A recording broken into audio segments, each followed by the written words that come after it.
It was exactly 2 months ago on June 4th when the 2024 NECBL season got underway. Now fast forward to today, August 4th, and just 4 teams remain in the hunt for the Fay Vincent Senior Cup.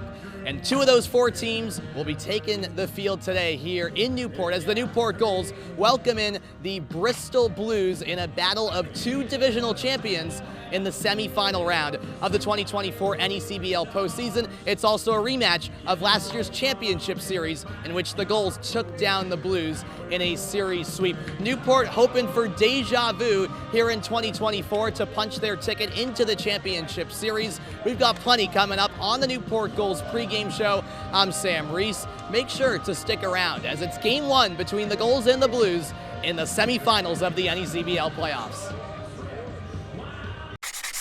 I won! That's a good play! Since 1974, the Rhode Island Lottery has paid over $57 billion in prizes and contributed over $8 billion to Rhode Island's general fund. Your Rhode Island Lottery, a good play for 50 years and counting. Welcome back inside the Newport Gulls pregame show. I'm now joined by Chris Patsos, owner and vice president of the Newport Gulls. And here we are in the second round of the playoffs, Chris. And what does a high-level championship team, we've seen multiple championship teams in your tenure here in Newport, what's a telltale sign of a team that can make a deep run, as this team kind of already has, in the NECBL playoffs? Yeah, great. Thanks for having me on. Characteristics are usually, good pitching, strong pitching, good defense, and hitting's always challenging. But this year is a little different. We hit the ball really well. Pitching, we're a little challenged pitching-wise on the mound, but we're getting by. It's last year we were strong on the mound. We had after the 6th inning, the games were over. There's no doubt about it. We weren't losing those games.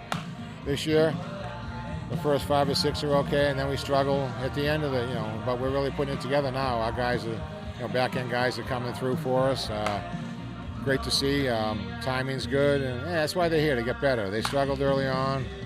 We're a little concerned, Chuck and I, but they fought through it. Coach Long did a great job with them, and they got better every time out. And right now they're ready. Now we're good. Now we feel good about it. Not many teams have pitching, as you know, right now. Everyone's struggling to have pitching. So what we do have, do I feel it's enough? Yeah, it's enough. We have enough. With Shotwell going, he's the guy from last year, played for us last year. Pitching the championship for us against Stanbury, and came in and kept us in the game and pitched 4 or 5 good innings middle of the game and did well. And so he's ready. He's got something to pitch for. He's going to school next year at Austin Pay, I think. Transferring in, and I'm sure his coach is watching how he does tonight. The thing about this is, these are high leverage situations for these kids. Their coaches love to see this stuff. They love to see their kids out here. Rather, summer ball. Yeah, it's a fun time, blah blah blah. But playoffs are a little different. Playoffs in anything, whether it's Little League, Babe Ruth, or the NECBL, playoffs are different. And these coaches like to see these kids in high leverage situations, and how they do, because they're coming back to their school, and they're going to put them in high-leverage situations often, and they want to see how they perform. And this does mean a lot. So, for Shad to go out there tonight and do well, I'm sure that's important to him, and as it is to us. But more important to him, and I really hope he does. Has a great outing and does well and enjoys it, because he's worked hard to get there, and we're excited for him. Speaking of high leverage situations, we were sitting here about a month ago and we had lost I believe it was 6 bullpen arms through either injury or guys getting recalled. And you bring in Campbell Holt and you bring him into the coaches bring him into a high leverage situation like that, a mid-season acquisition. He comes in, bases loaded, and gets an out in a clutch situation in the bottom of the 10th. What was that like seeing, we were watching the game together last night, and what was that like seeing a guy that you bring in mid-season and you're not sure how it's going to work, and he comes in and gets out of a big jam like that? They should trust the coaches, That's it. We have a great staff. Coach Long, Coach Regan, Coach Coombs, who's the best, manager. Managed me in college. The guy's aces. So, look, when he brought him in, hey, he had his reasons, because our guy was, Walker was struggling. He's our guy. I thought it was lights out. Got the first 2 guys, bounce ball in the dirt, guy gets on, Walker guy. and all of a sudden it's tied up. So and he's struggling. So I took big balls to go out there and take him out. It did. Yeah. Most guys would not have done that. They would have left him in. Okay, one more batter. One more batter. Shit, game may be over. Coombs said, "Nah, I don't like what I see. I just doesn't feel right. Bring the lefty in. Boom, goes in and gets him out. So there you go. Then wins the game for us. So that's why he's good. That's why he's good at what he does. He's really the best. He is, and that's why he's won so many championships and all-star games. And kind of on that same note, watching the game with you, talking to you yesterday, we were talking about building a roster, and I was super surprised to know that you mentioned that the roster is essentially built in September of this year for the 2025 season, and kind of explain what that process is like, building a roster and knowing what you have, and then kind of going through the winter and adding or subtracting and coming out in June and seeing what you have and what goes into building a roster. Yeah, it's a very, very complex process. Getting a little harder and harder each year to try to get the right kids who play enough and are going to stay. So Chuck and I work hard at that. We work very, very, very, very well together at that. We both get lists of guys. We get calls from different coaches. We get together. We sift through the teams, the players, the coaches. Get the right mix for us, and try to make the best decision. But that starts early. First, we ask the guys we identify the guys who we want to have come back. This year's team is 3, 4. I believe it's 4. 4 guys coming back. It's usually between 2 and 6. Yeah. Last year we had more guys coming back last year. So 4 guys coming back this year, and then we go from there. Then we decide who we want to take. We got a list. I've already got a folder of probably 25 kids who are in the folder for next year because they've already been inquiring with us, whether they're friends of ours, friends of Chuck's, friends of mine, good players we know about. We get them in the baseball journal all the time. Look at that. Who's going where? Wake Forest has a catcher from Massachusetts, player of the year up there. We're going to call Coach Walter on him, see if we can grab him for next year. But he may go to the Cape right away. But we'll see. We may Coach Walter's a good friend of ours. Maybe we can grab him down here for a year and go to the Cape for sophomore year. So that's how that starts. And then pitching's always a challenge. They don't send the pitchers out like they used to. You don't get the top tier guys. You get the middle guys to the bottom guys. So you just got to have enough. Chuck and I would talk about all the time. It's not quality anymore. It's quantity. Yep. Just make sure you have enough because these guys will step up. Look at our guys stepping up. Nicky Dorito stepping up for us, big time. The guys. It's the opportunity for people to get innings. And so if we have enough guys, hopefully they're good enough. And they'll find out they're good enough. Guys are stepping up. Guys are playing well. So pitching well and. So do we have enough? Yeah, we got enough arms. It's just a matter of, the guys going and throw strikes. This guy over here and over there, Stocky over there. He's ready to go. He hasn't pitched in a few days. That guy's an animal. He's going to be in there tonight. Hopefully, he's going to be there in tough situations. You got to get these guys out. He'll be getting these guys out hopefully because Shad will go 4, 5, 6, and then someone's going to have to come in and get us to the end. And we're good right now. Good to know that he's ready for us and available. And now if he just have a good outing, he's pitched well 3 out of 4 times. So, and hopefully he has one of those 3 out of 4. Yeah, exactly. He shoves it. But he's pitching well. His coach is looking at him. He's watching him. He wants to go to the Cape next year. So, guys already called me on him in the Cape. And how's he doing? I said, yeah, he's good. I'll let you know in a week or so when we're done. And how he does in these last couple outings. If he shoves it and does well, and that's great for him. In those high leverage situations. For sure. That's what they want. That's what they want to see. When you can tell them they did that, like Nico, he came up with bases loaded, 2 outs, 2 strikes, fought it off, banged a double, bang. But that's big. That's good stuff to see. That's a maturity process. And so anyway, so you look for that, and then in the end, you look for as many local kids as you can who are really good players who go to different schools because those kids tend to stay here longer and they're not homesick like we have 3 Northeastern guys this year. They're awesome. We have a lot of other kids who have ties to Dorito from Plymouth. Maha was from Plymouth. These kids are all here. They're going to be here. They're not homesick. Yeah. So you get a lot of those guys, and then you just get the rest. You get really good players. Yep. Get the best players you can get, and by running a good organization and having guys like Coombsy here and working hard with Chuck and myself and the rest of our board and our guys want to come here. So that's how you get guys like Bozo late, and you get guys like Carmelo late, Because their coaches call and say, hey, Carmelo's getting out of the Cape. Do you want him? Absolutely. Boswell's getting released. You want him? Sure we do. Because he was going to go to Keene. So, no, we want him. No, we have 3 catches. Is that too many? No.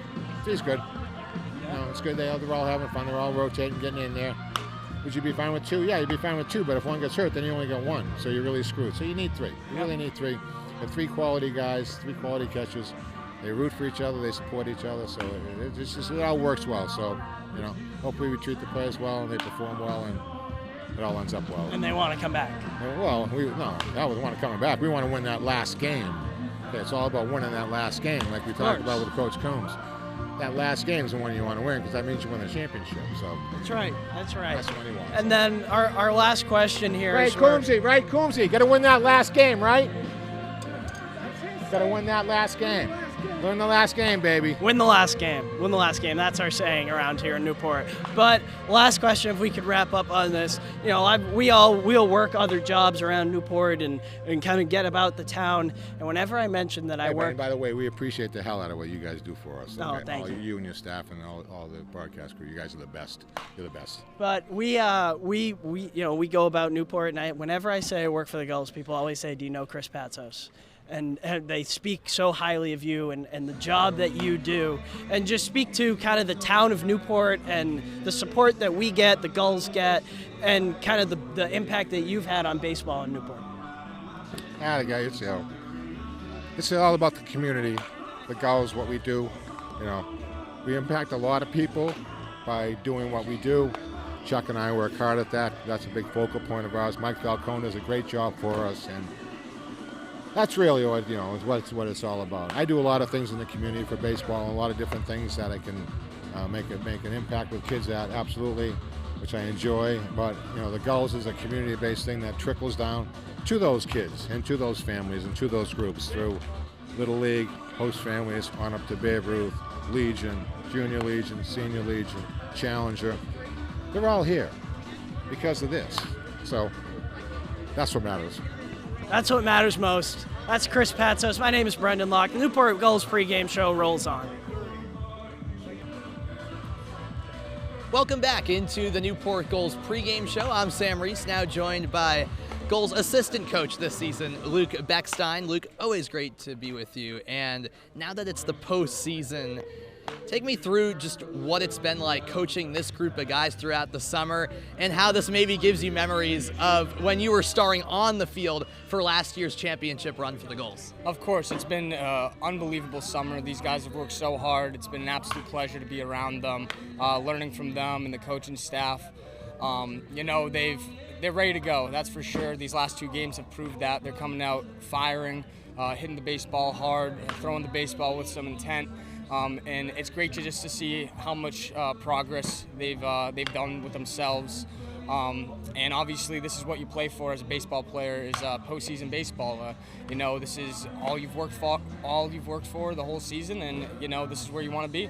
Yeah, and last year you delivered in a huge way for Newport on the field, arguably the best player in that playoff run to win the championship in that leadoff spot. And in the semifinal series, it is a rematch between Newport and Bristol. So how are you kind of using your experience as a player on that championship team to now as a coach kind of telling these guys how to be ready for the big moment like this? Yeah, no, I go back to last year and just think about the team chemistry and just playing for each other rather than ourselves, and just trying to be here as long as we can, because when the season ends, that's when this team ends. So we're trying to stay together as long as possible. And so I think that's just a big message, and these guys are kind of starting to own it, is just we're here to win it. We're here because we want to be together. We love each other. They love each other. So they're just really excited to be here, and they know they want to bring another championship back to Newport. And I know you're now Coach Beckstein, but with this being the postseason and being here in Newport after playing for the Gulls the last 2 years, is there a little part of you that says, oh, that would be fun to be out there again? Yeah, of course. Today I was taking some ground balls a little bit before. They were throwing the ball to me at second base. I was catching for them. There we go. There's always some fun aspects of being a coach. I can still kind of help them out get better, but I also like to have some fun, in there too. So, I think it helps me stay loose. and fun. It helps them stay loose and fun to realize, this is what we've been doing all season. We're still working hard. We're still getting our pregame work in with a lot of fun and intent. But like I said, I think they're ready to go. Right now they're on a little snack break, water break, getting their minds right. So we're excited to be here tonight. That's for sure. Definitely. And one last question for you, Luke. Now that you're dipping your toe into coaching, so how has the overall experience been like, and what have you learned from, guys like Mike Coombs, Kevin Long, Ted Regan, who have been around the game for so long from a coaching perspective as well? Yeah, of course. I talk to them all the time about, why they make certain decisions, or if certain decisions are right, if they'd make them again. And it's just, like I said, I came here to soak up as much information as I could, and that's all they've done is just give me a lot to learn from. The owners have done a great job with, for providing me with a space that, I'm free to kind of be able to coach first base, be able to be in the dugout, talking with the players, like I said, also learning from them too. I think that's a big thing too. We're around so many talented players. But, Coach Long, Coach Coombs, Coach Teddy, Coach Jake Williamson, they've all, been a huge help to me and, put their arm around my shoulder and said kind of, whatever you need, I'm here to help. So I can't thank them enough, that's for sure. Love that, and I'm sure the team appreciates your guidance as well. That's assistant coach Luke Beckstein, star of last year's championship team on the field, and now one of the masterminds in the dugout. We appreciate it, Coach Beckstein. We'll be back in a moment here on the Gulls pregame show. Make sure you stick around. More coming up after a break. All right, back here on the Newport Gulls pregame show. I'm Sam Reese. The stage is just about set for a rematch of last year's championship series, this time in the semifinal round of the 2024 NECBL postseason. It's the Newport Gulls against the Bristol Blues, the champion of the Coastal against the champion of the West. The best of three series starts today. Game one slated for 6:35. If you want to watch the game, you can do so over on ESPN+. That's all, though, here on the Gulls pregame show. I'm Sam Reese. Thanks, everyone, for tuning in.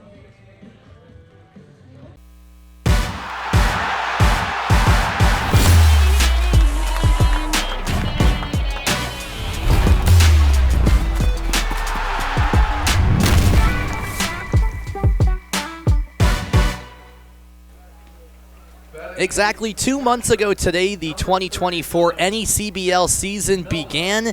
Fast forward to today, August 4th, and just 4 teams remain in the chase for the 2024 Fay Vincent Senior Cup. And 2 of those teams that are still alive for that elusive trophy, the Bristol Blues and the Newport Gulls, who square off for a semifinal series and a spot in the championship round. Welcome in to Cardines Field here in Newport, Rhode Island, alongside Brendan Locke and Zach Brody. I'm Sam Reese. We thank you for tuning in on this Sunday night. It's game one of this best of 3 series. And while this is the semifinal round this year, this does mark a rematch of last year's championship series in which Newport took down Bristol 2-0 with a series sweep. But this is a new year, a lot of different faces, a whole new situation. And Zach, in the first round, it was all 4 teams that advanced were the higher seeds, and they all swept. Bristol did it in a bit of a weird way against Mystic. Yeah, well, Bristol played the Mystic Schooners in that first round. Game 1, normal, Bristol won at Bristol. Game 2, day after, we go to Mystic. Around the 5th or 6th inning, the game gets fogged out, unable to continue. They bring it back to Bristol for those final 3 or 4 innings. And so one game took about 24 hours, was played over 2 days, ended up with a Bristol 2-0 sweep, and they find themselves in Newport today.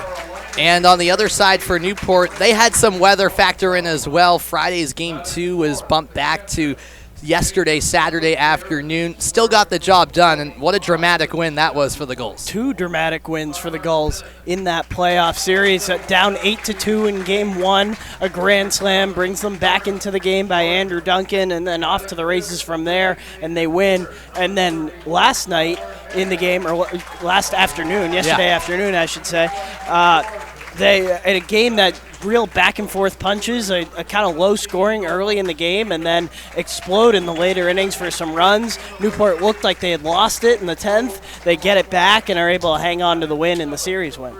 So it's Newport and Bristol both coming off first round sweeps, squaring off in the semifinal round of the 2024 NECBL playoffs as we inch closer and closer to first pitch with the final parts of the pregame introductions taking place. And Brendan, we'll get more into this later on in the night, but you look at Nico Brini, Tyler Hare, and Jake Burley for this Newport team. They were all part of that Newport team in the lineup in both games of that championship series last year to win it all against this Blues team. I have to think that experience could play a big role in this series. As well as the pitcher today, Cade Chatwell, on the roster last year.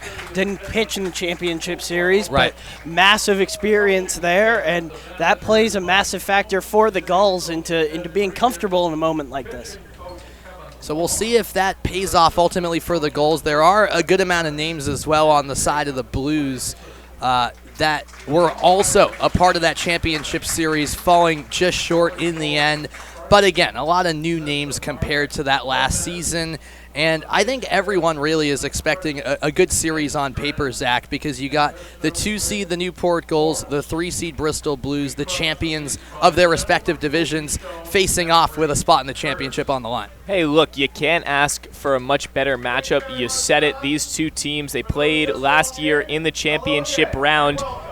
I mean, tensions, it's fun-spirited, but tensions couldn't get a lot higher, especially with the history of these two teams, and I think everyone's just really excited for a good, close, competitive second round of the NECBL playoffs. Absolutely. The other second round semifinal series will be 2 North Division opponents, Sanford and Vermont. That's getting underway momentarily, but we're focused on Newport Bristol here. We'll step aside for a quick moment. First pitch of Game 1 coming up after a break.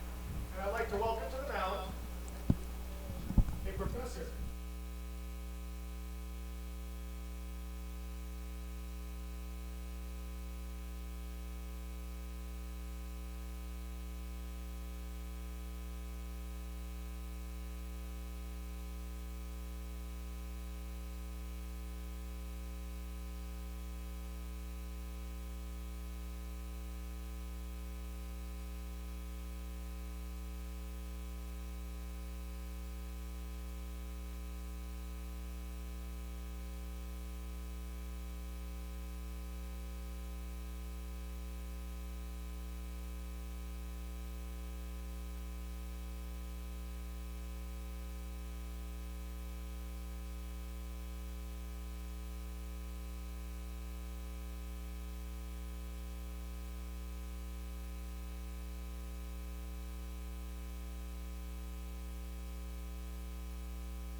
You can see right there the fans still filing into Cardines Field for first pitch between the Gulls and the Blues. Game 1 in the semifinal round of the 2024 NECBL playoffs after a fantastic rendition of the national anthem by Newport's own Ryan Cox. There he is, the MC and Director of Entertainment here at Cardines Field. If that doesn't fire up the crowd, I don't know what will, Brendan. That's a tremendous rendition. He's one of our own, one of our fantastic orange shirts. He dances during in-between innings and gets the contests going, and a tremendous rendition of the national anthem, and now we're ready to roll. We are. And it might be an overcast night, but a great crowd as usual on hand at Cardines. We take a look at the postseason bracket. It's been all chalk so far. For the first time in any CBL history, all 4 first-round series were sweeps. Last summer, Newport was the only higher seed to win in round 1. The 5, 6, and 7 seeds won last summer. Completely different this time around. The 1 through 4 advancing. You see Sanford at Vermont. Game 1 tonight up at the Rec in Montpelier. And then game 1 between the 3-seed Bristol Blues and the 2-seed Newport Gulls happening in a matter of moments right here at Cardines Field in Newport, Rhode Island. Both semifinals, best of 3 series, as will the championship series that follows. And when you're down to the final 4 teams, it really is the best of the best left, Zach. And you can just feel the anticipation and excitement surrounding the series. Yeah, and it's actually been a weird evolution for the Bristol Blues because the Blues were a team all season long where the hitting outperformed the pitching, and the hitting, especially in that last stretch of the regular season for the Bristol Blues, was off the charts. They were scoring 10, 15 runs a night, back-to-back-to-back nights, and when you got into that first round against Mystic, everything flipped. It was the pitching that took over. It was the pitching that was dominant, that was unstoppable, but it was a much lower caliber of hitting in terms of runs and just bats on balls. We'll see if that trend continues against the Newport Gulls, and of course, pitching matchups and availability in the bullpen is all going to change and all going to be dependent, but it was just an interesting trend to watch, and we'll continue to follow along in the second round. Definitely. It was a 2-1 win and then a 4-1 win for Bristol over Mystic. The Blues pitching staff only allowed a single earned run in those 2 games, a total of 18 innings. On the other hand, Newport, as we touched on, had a couple of high-scoring affairs, came back from 8-2 down in game 1 to win 10-8 here at Cardines Field. That was absolutely rocking, and then won in extra innings 10-6 yesterday. Talk us through tonight's starter, Cade Shatwell, who, as you touched on before the break, Brendan, knows what it takes to go win a championship. He was on the squad last year. Cade Shatwell, big lanky kid, 6'4", 190. Just announced his transfer to Austin P out of previous 2 years at Oklahoma City. 8 games this year. A complete game his last time out against Mystic. One of the top performers for this Gulls squad. You see that ERA just above 4, and has really been playing his best baseball in the second half of the season. Cade Shatwell, in his last outing, it was towards the end of the regular season, July 27th at Mystic. It was game 2 of a doubleheader. Yes, since it was a doubleheader, that game was a 7-inning affair. Still a complete game performance from him. 101 pitches from Cade Shatwell, in large part, yes, due to the thin bullpen that Newport possessed down the final stretch of that regular season, but it still shows you the type of pitcher he is who can go out there and give it his all. Yeah, went 6+ innings in 4 of his 8 starts, and he's really become a reliable arm in this. You know, we know exactly what we were talking to the staff before the game. They're banking on him going 5-6 innings plus and really trying to save those bullpen arms. That's a pretty short staff for the Gulls. Yeah, that's been a common theme for the Gulls, with 6 total pitchers from that were here at one point at Cardines, ultimately leaving, and they only added 1 in Campbell Holton. There we saw one of those elite pitchers out of the bullpen, Drew DeLucia. He's having fun with the camera. He's a photographer. He's taken over Malak's duties. He is. He's always having a good time. It's hard not to find him smiling at some point during the day. Gotta love the energy Drew DeLucia brings. We talked about Cade Shatwell. Take us through the rest of that Gulls defense, Brendan. Yeah, Tyler Minnick behind the plate, and then left to right across the infield, William Seymour, probably the best left side infield in the NECBL. Doyle and Ossenfort on the right. Duncan in the middle, Nolan Stevens on the left, Nico Brini in right. Just a few more warm-up pitches to get in for Shatwell before we get this game started. A little bit of a later first pitch than the 6:35 time that we were promised, but no one's complaining. We're ready for playoff baseball. Whenever the umps and the teams are ready to get going, we'll take you through the Bristol batting order in a moment, as right on cue, it flashes on our screen. Why don't you run us through that, Zach? Yeah, I mean, you see that lineup on your screen. Mika Peterson, he's been at that one spot for a long stretch now, really consistent at getting on base. Other notables in the lineup: at the 6-hole, Joe Muzio DHing for the first time, usually holding down first base, But Dean O'Neill, the man right above him, taking over the first base duties. It's a solid lineup top to bottom, and hopefully the Blues can get the bats working tonight. Mika Peterson hoping to do just that, and it's a strike right down Broadway from Cade Shatwell, 6:42 p.m. We're off and running in the semifinal series between the Bristol Blues and the Newport Gulls. 0-1 for Peterson, off speed and lands outside the zone to even things up. Peterson, a rising junior at Brown.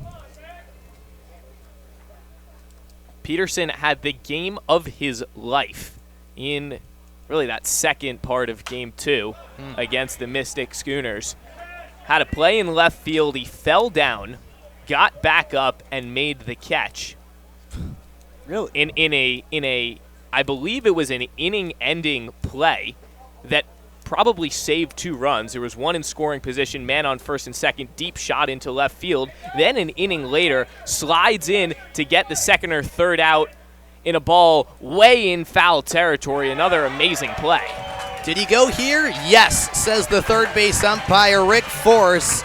So Peterson, efficient out in the field, can't quite get it done at the plate to start things off. Here's the punch out as we take a look at the replay. Yeah, you can see Minnick set up high, and that's exactly where Shatwell located it. Peterson unable to hold off, tried to hold off at the last second, but just unable to do so. Dream start for Shatwell. Next up, Jordan Payton for the Blues as he lays off for ball 1. Payton was a member of that Bristol team last year that played Newport in the championship series. He played in both games of that championship series, went 1 for 4 in game 1, 2 for 5 with an RBI in game 2, as he takes a strike at 80 miles an hour from Shatwell.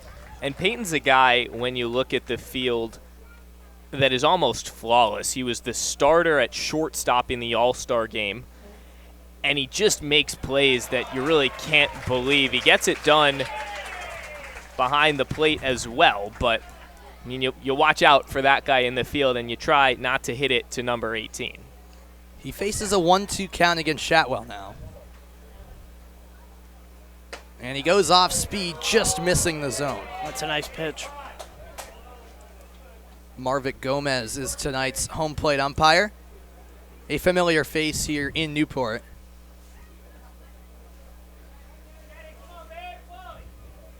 Shatwell shakes off a few signs, gets the one he wants for Minnick, and the 2-2 lined foul down the third base side. It rolls towards the bullpens.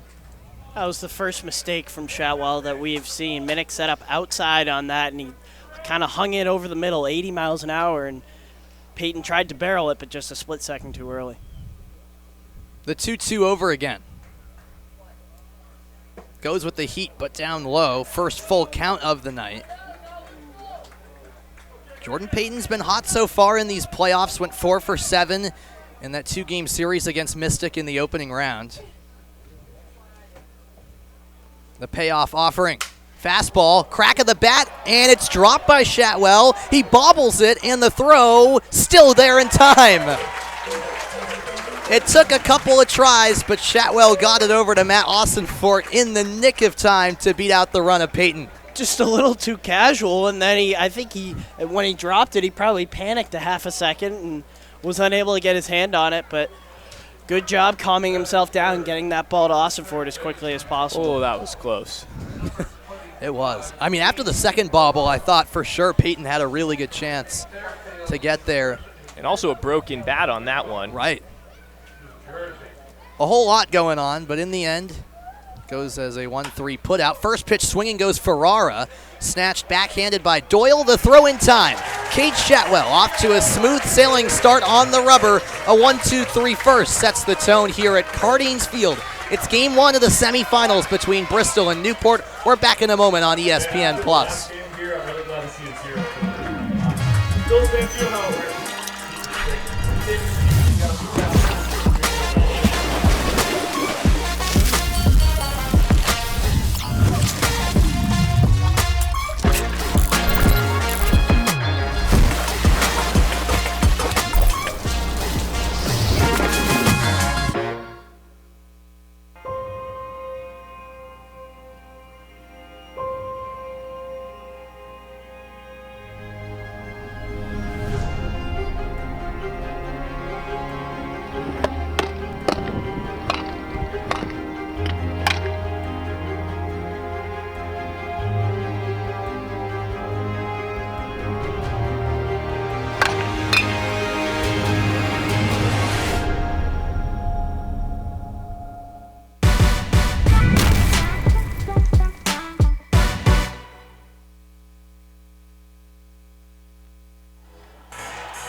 We're back here in Newport, Rhode Island. It's a cloudy night here in Newport. Chance of a stray shower, but that's not affecting the supporters one bit. The fans have shown out for a rare Sunday night home game. In fact, last week was the first Sunday home game of the season, and we've now had 2 in a row. The fans don't care. This is a Final Four game. They're showing out no matter what. A good start for Cade Chatwell on the bump for Newport, and countering him on the mound tonight is Jimmy Gillerin of Stonehill. What can you tell us about the righty, Zach? Well, Jimmy spending his first season with the Bristol Blues, and his intro story is kind of a cool one. He got a shout from an old assistant coach with the Blues. Not knowing a whole lot else, looking at his stats online, the Blues took a chance with him, and it shows the trust. I had a conversation with Blues GM Jordan Shiner earlier in the season. He said it really shows the trust of this Blues organization. They trust one another, and he's been really good for the Blues this year. Has started 7 games. Tonight will be his 8th. 5.45 ERA you saw on your screen a minute ago.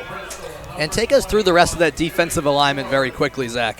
Yeah, left to right in the outfield, it's Peterson, Gregor, and Solinsky. The infield has been fantastic recently. Ferrara, the recent staple at third, Peyton at short, Bianchina at second, O'Neill at first, and behind the ditch, catching on Jimmy Gillerin is Beck Milner.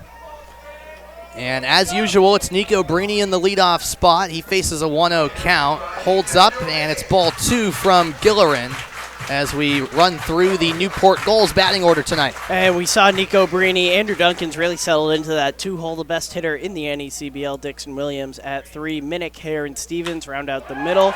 And on cue, the line drive to right gives Nico Brini a leadoff single. He's a hit machine this summer. Carrying over from the regular season to the playoffs, Brini has 55 hits to his name, and this is his 43rd game. He's hitting .340 coming into the day. And here's the crazy part. That's not the team lead. Nope. And it's not even close. That leader would be Dixon Williams, who was the best batter in the regular season with a .390 average. This guy, not too shabby as of late, in Andrew Duncan, as he takes one up high for ball 1. He led the team in that first round series with a .455 batting average, going 5 for 11 over the 2 games against Valley. His 5 RBI were also tied for the second most in the NECBL across the first round series, as the off-speed pitch misses high, 2-0. Yeah, and you're just really happy for him. Came out to a hot start his first 10 or so days here.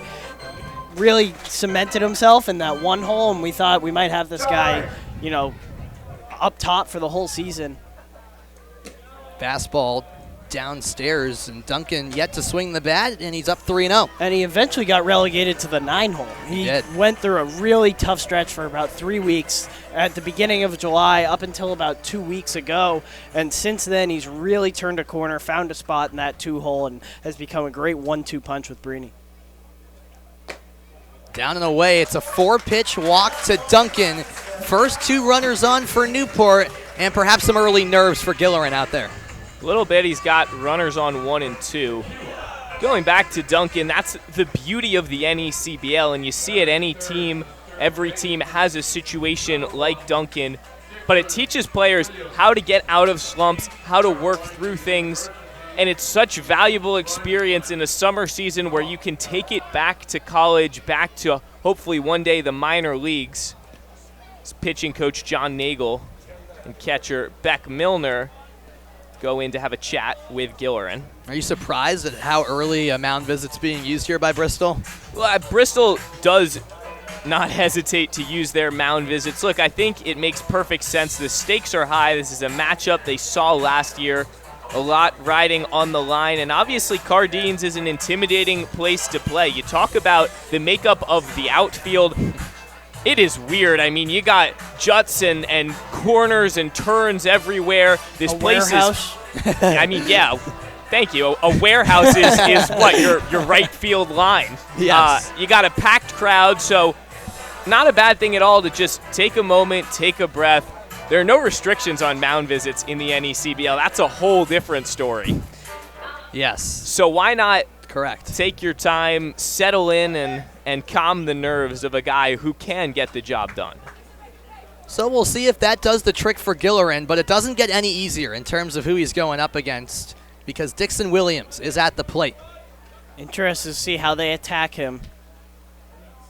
Valley avoided him in the zone at basically all costs. And then the only time they did pitch to him was the bases loaded yesterday, and he knocked a double.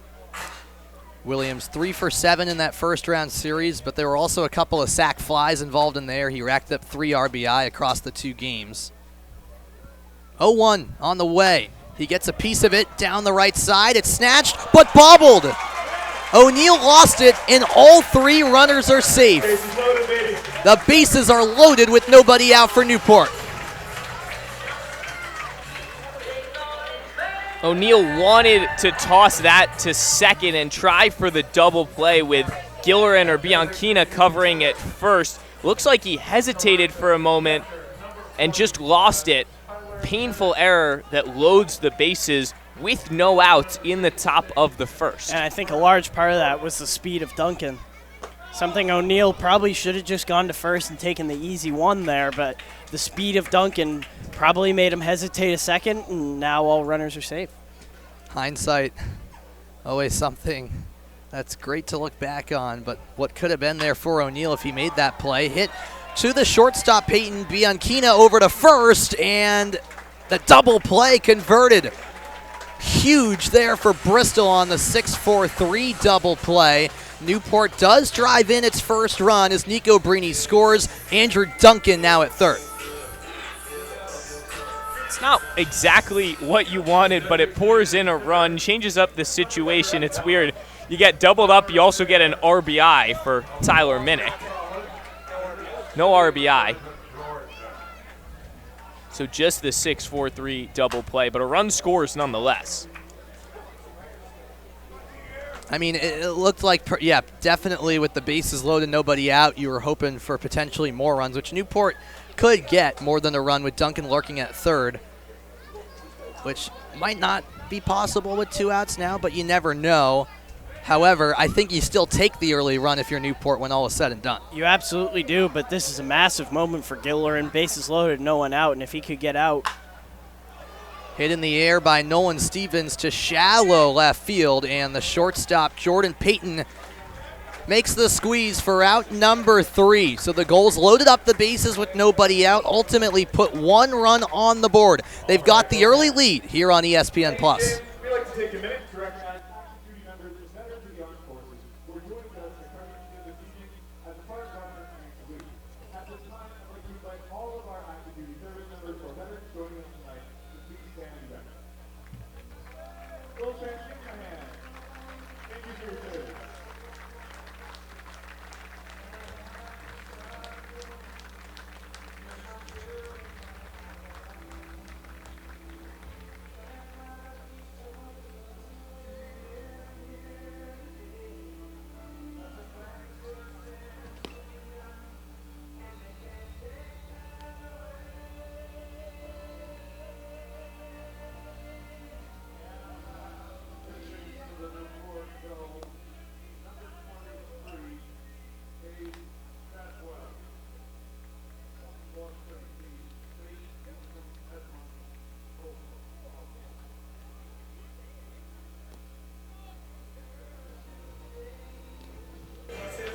On to the second inning. It's game 1 of this best-of-3 semifinal series in the 2024 NECBL postseason, and it's Newport with the early 1-0 lead. Remember, folks, Launch Hydrate is the official sports drink of the NECBL on ESPN+.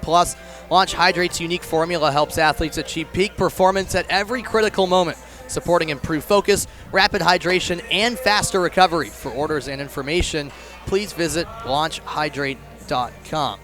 So, Brendan, for Newport, getting that early run, obviously crucial.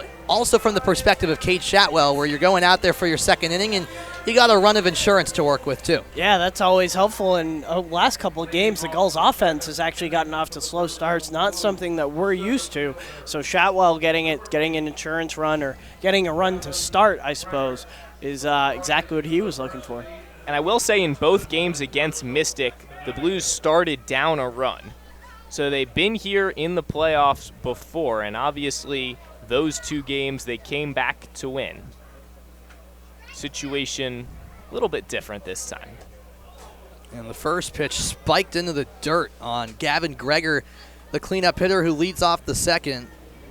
And Newport also trailed in both of their 2 games in the first round against Valley. So both Bristol and Newport, despite sweeping their respective series, came from behind in both of their respective games.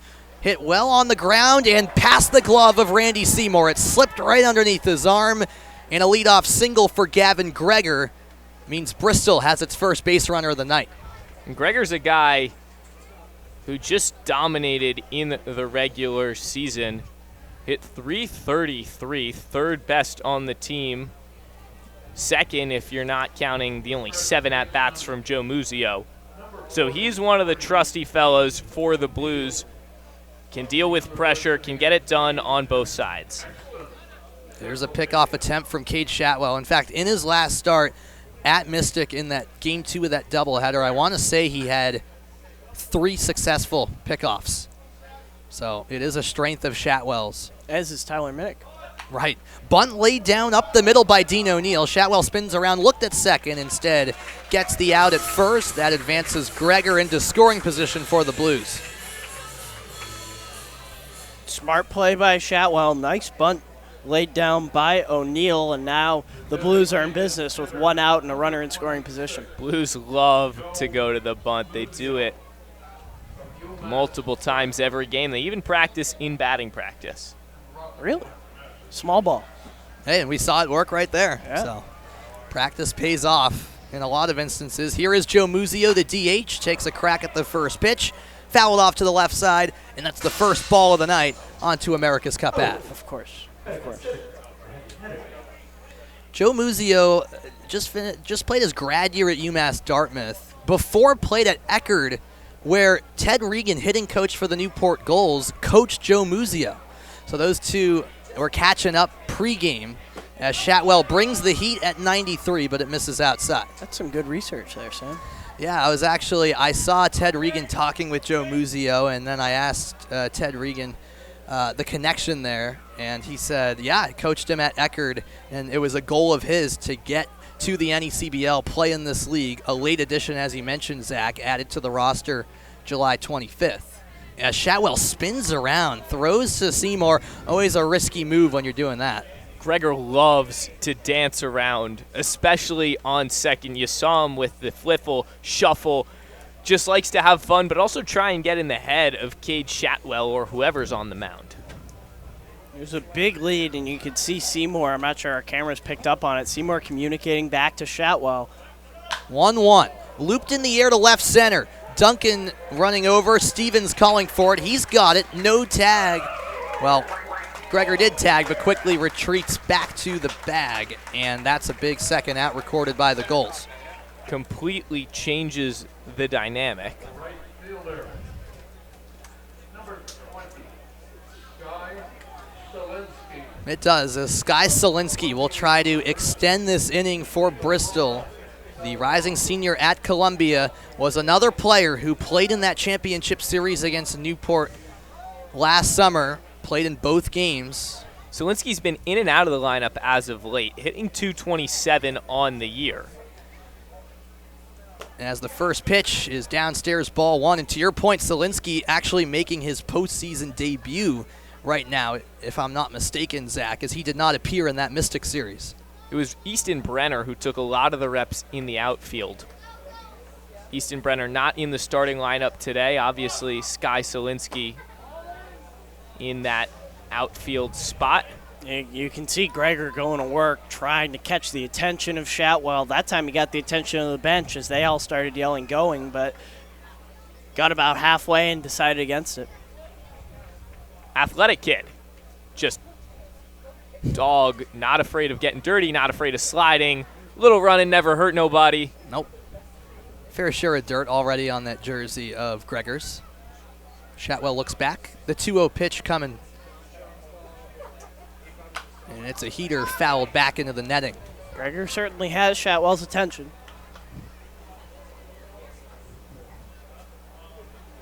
He's the tying run over at second for the Blues. Remember, a best-of-3 series. This is game 1.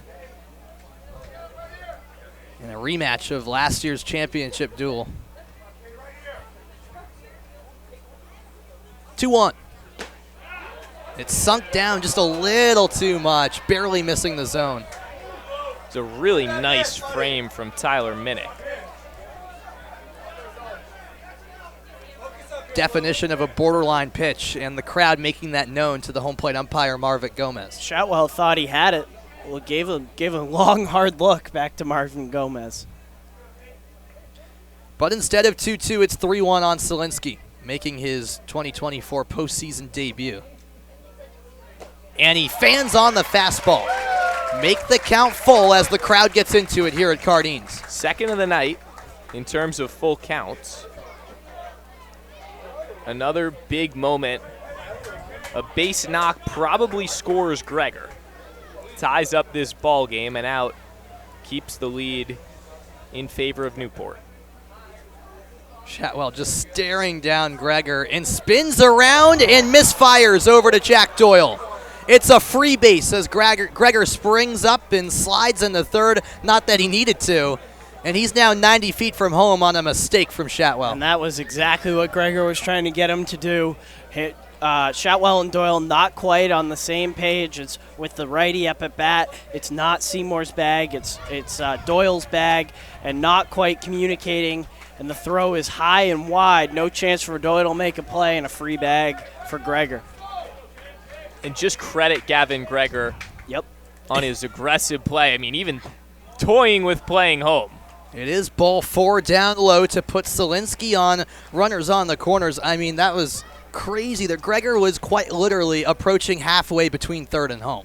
That's right, and that's exactly what he wanted to do, and have to think that mentally affects Cade as he pitches that full count and gives a free bag to Selinsky. That's the first walk for Shotwell. He came into the day walking just 7 batters in his 44 innings of work this summer. So to say that's uncharacteristic of him might be a tad bit of an understatement.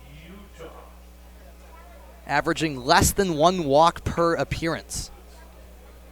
Here's Beck Milner in the 8-hole for the Blues, who have runners on first and third.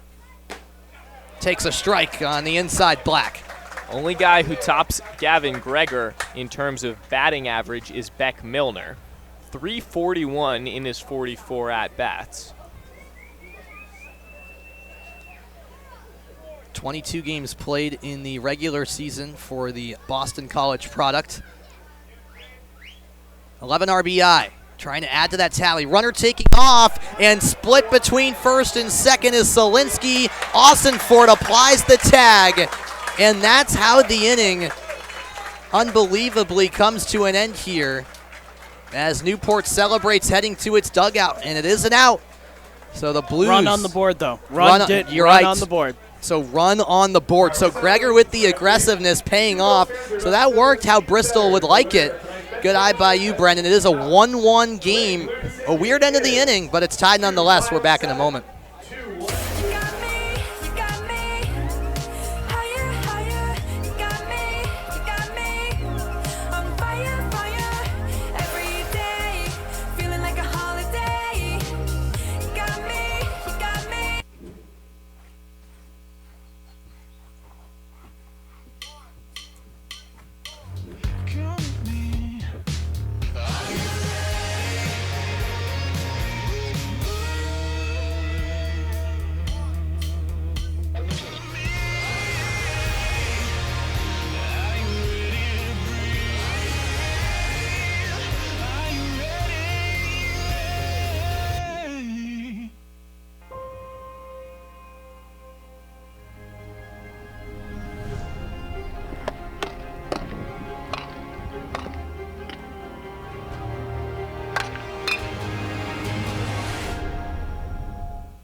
Welcome back here to Newport, Rhode Island at Cardines Field.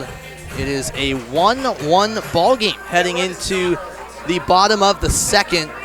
And we were talking about it off air a little bit, Zach, but honestly, great execution in that moment for Gregor to come home while Newport was so focused on catching Solinsky. That had to be drawn up, too. Hey, look, that's exactly what Sky Solinsky wanted to do, and you saw him stop halfway between first and second when the throw from Minnick went off to second base, and the split second of a pickle that was caused by Sky Solinsky's base running was enough time to make sure Gregor hit the plate before anything else could happen. The run scores, tie ball game. That's all the Blues want out of that situation with 2 outs. That's tremendous coaching as well. They advance a runner on a bunt, and then doing the dancing and forcing Chatwell to throw over. It was a masterclass in that inning from the Blues coaching staff about taking advantage of what a team can give you, and now we're knotted at 1-1. Bristol using the smarts to tie up this ball game. We mentioned Vermont-Sanford is the other semifinal series. Their game 1 was supposed to start at 6:30, but they are in a weather delay up in Montpelier. As ball 1 is dealt to Nolan Stevens. Tyler Hare flew out to end the first inning. Stevens sliding down to the 6th hole tonight. I'd say all 4 teams happy with the matchup in terms of distance.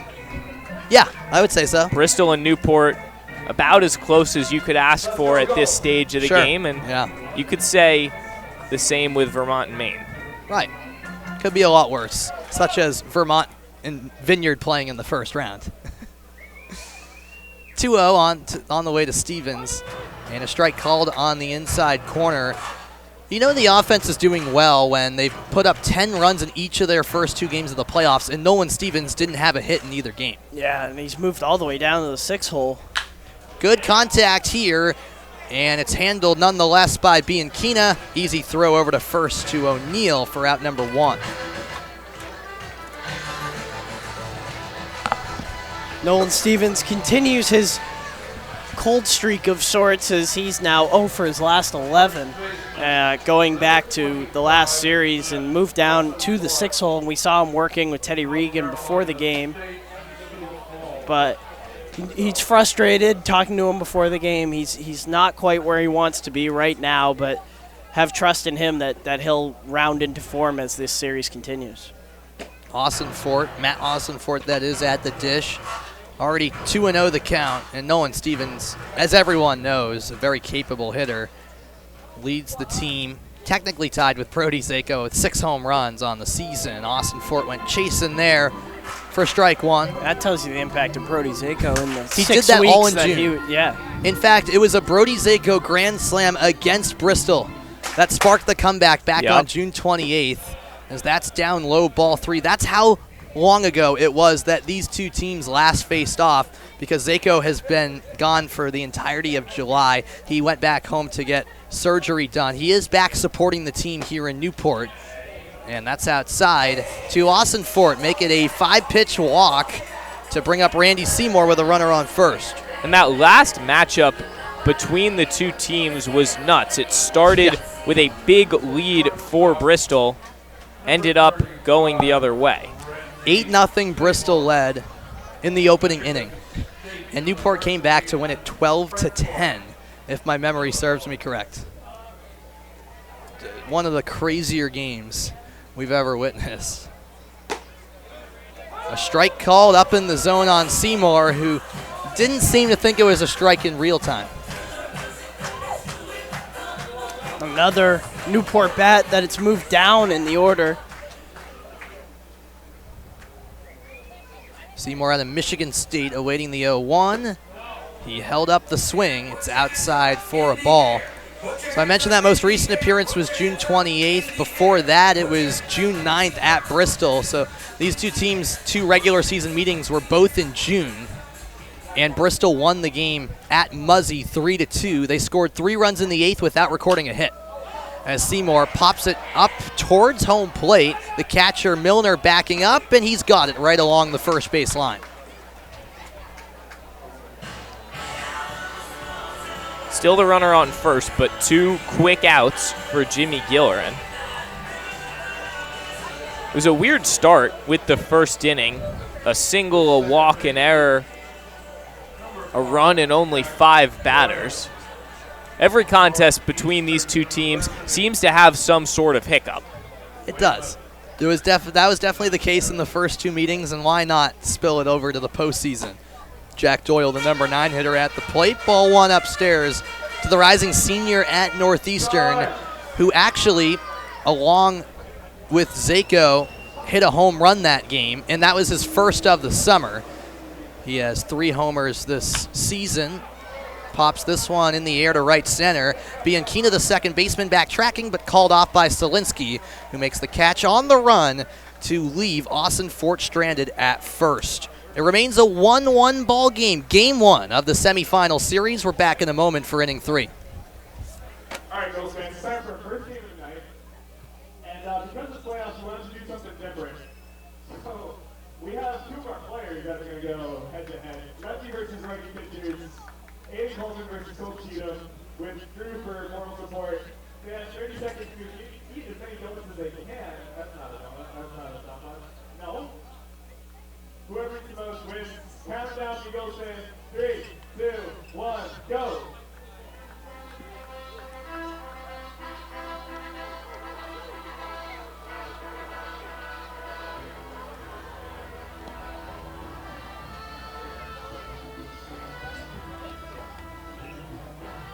Everybody's curious. Let's hear it for Aiden.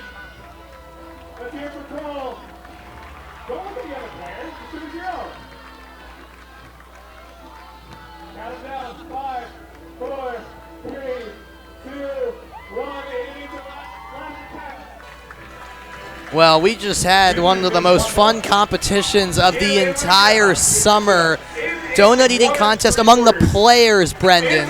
That was electric. Unbelievable. Aiden Coleman pumping the fans up, fist pumping.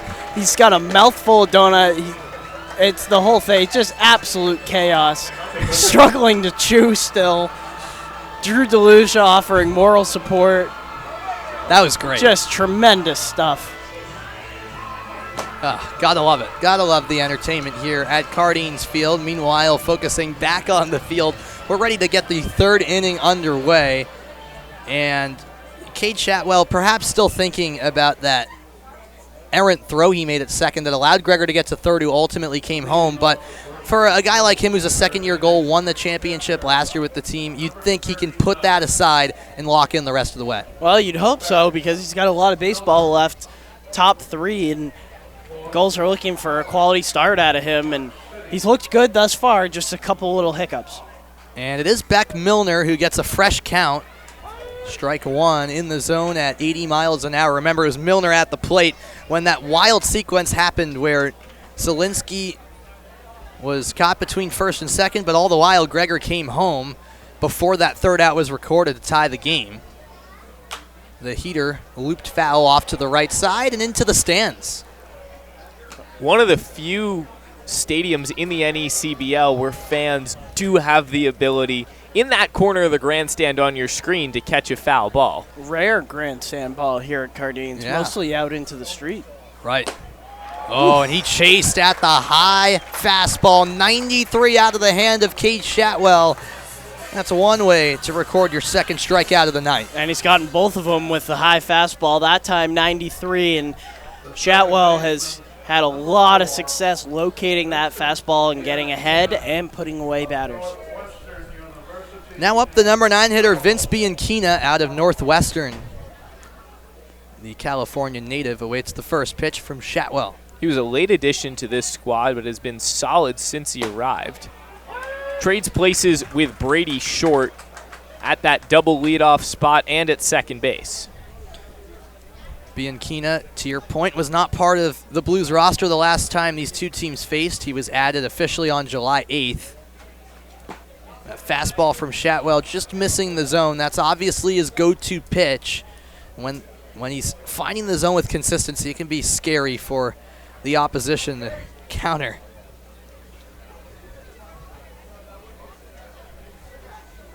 One one.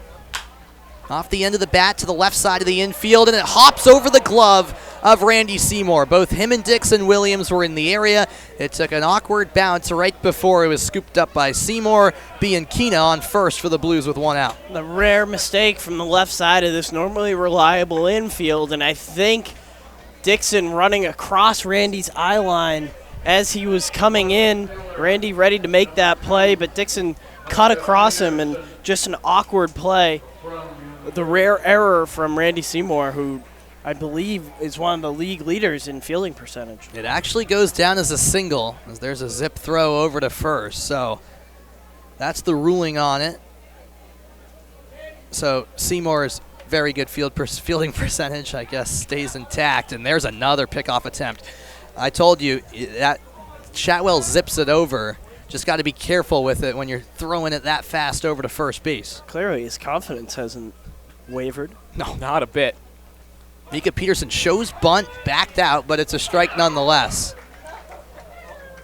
We can talk for a moment about Chatwell's velocity. Is topped out so far at 95.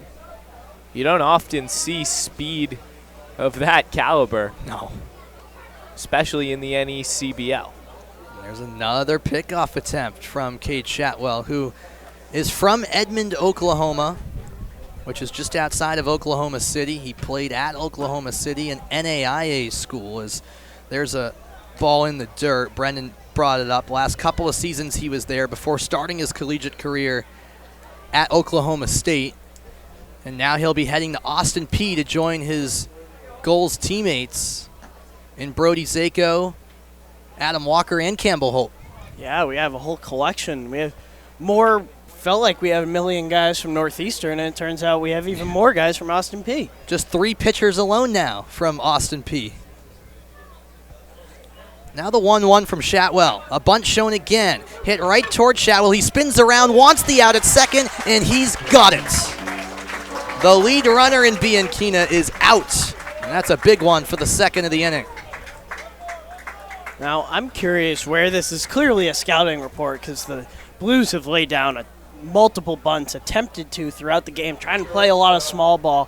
And I just wonder if this is something they saw in Cade Chatwell, making him field the ball, because I have a feeling you don't want to bunt it towards Dixon Williams or Randy Seymour, as we've seen. And but clearly something that caught the Blues' attention heading into this game to try to make the infield make plays. And they've done a nice job at it so far. That time Peterson replaces Bianchina, but that's what scored the Gavin Gregor run eventually. It was O'Neill with that bunt that got him to second. And again, the fielding error technically is what got Gavin Gregor to third. Right. Meanwhile, it is 1-1 with 2 outs to Jordan Payton, who grounded out first time up. All goes to show baseball does have a little bit of strategy. You do just kind of have to hit the ball, but sometimes there's a little bit more than that. A little old school baseball, a little small ball Love in it. your playoff matchup. And there's not enough of that these days.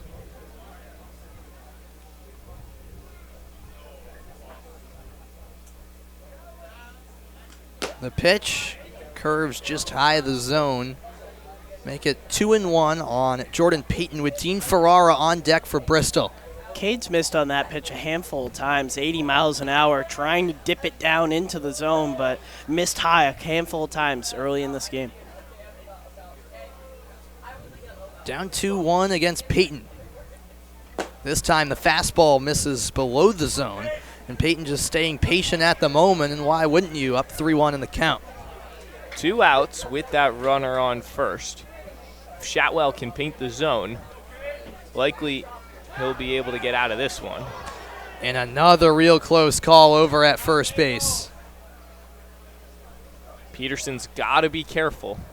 Obviously one of the speedy Blues, considering he's the leadoff man, but you don't want to get knocked up at first.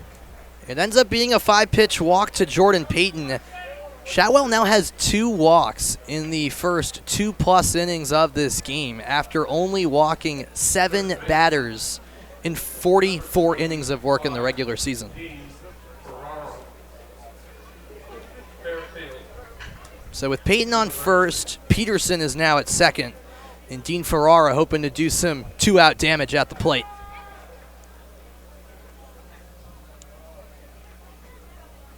Did have an RBI in the first round of the playoffs. First pitch is a strike. Ferrara, one of the very effective hitters for Bristol. One of the more intriguing stat lines I've seen. He has, including the playoffs, 38 hits. 37 of them are singles. One is a double.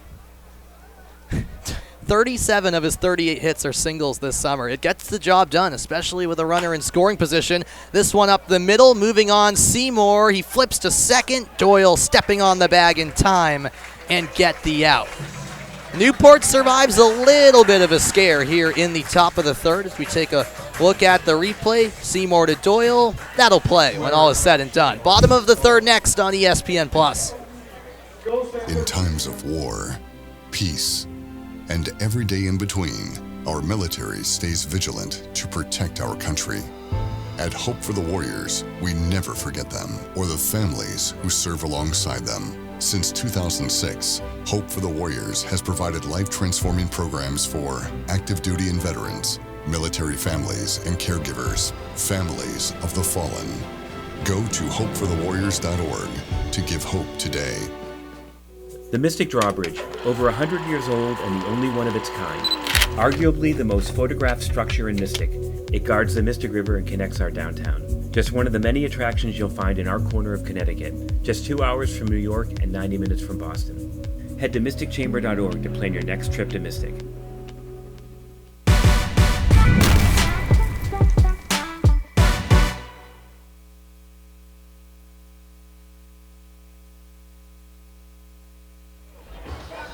We're back here at Cardines Field in Newport, Rhode Island. A 1-1 tie. It's game one of this best-of-3 semifinal series between the Gulls and the Blues. And a great time to remind you guys that Netting Professionals is the official netting partner of the New England League. Their netting and wall padding products have been featured in MLB venues such as Citi Field and Truist Park, and many collegiate facilities throughout the country, including Florida, North Carolina, Binghamton, Texas, and many more. From design to fabrication to installation, Netting Pros is improving programs one facility at a time.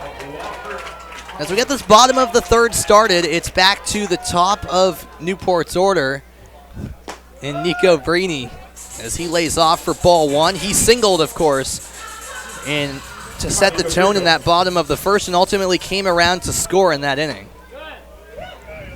And make it 2-0 quickly on Nico Brini. He leads this squad in at-bats with 159 coming into the day. He also leads the squad in hits with 54 and 55 if you count his hit in the first inning. Second most hits in the entire league as well, as it's now run up to 3-0.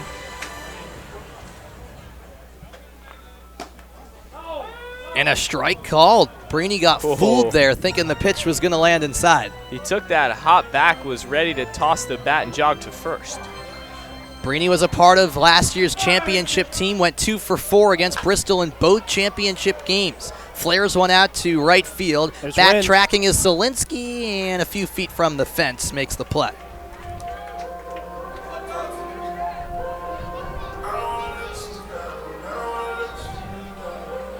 One up, one down. In steps Andrew Duncan as his walk-up song of Solo by Future rings out here at Cardines Field. What are you laughing about? Is that your favorite walk-up song? Yeah. Oh, no, Carmelo Musaki's is the best. Sky by Playboy Cardi. As Duncan drills the first pitch he sees. It's deep, and it is gone! Andrew Duncan, he's done it again! He had a grand slam in game one against Valley, and a solo shot tonight puts Newport back in the lead. Make it 4 on the season. That was a shot into center field, too, the deepest part of the outfield, 383 feet.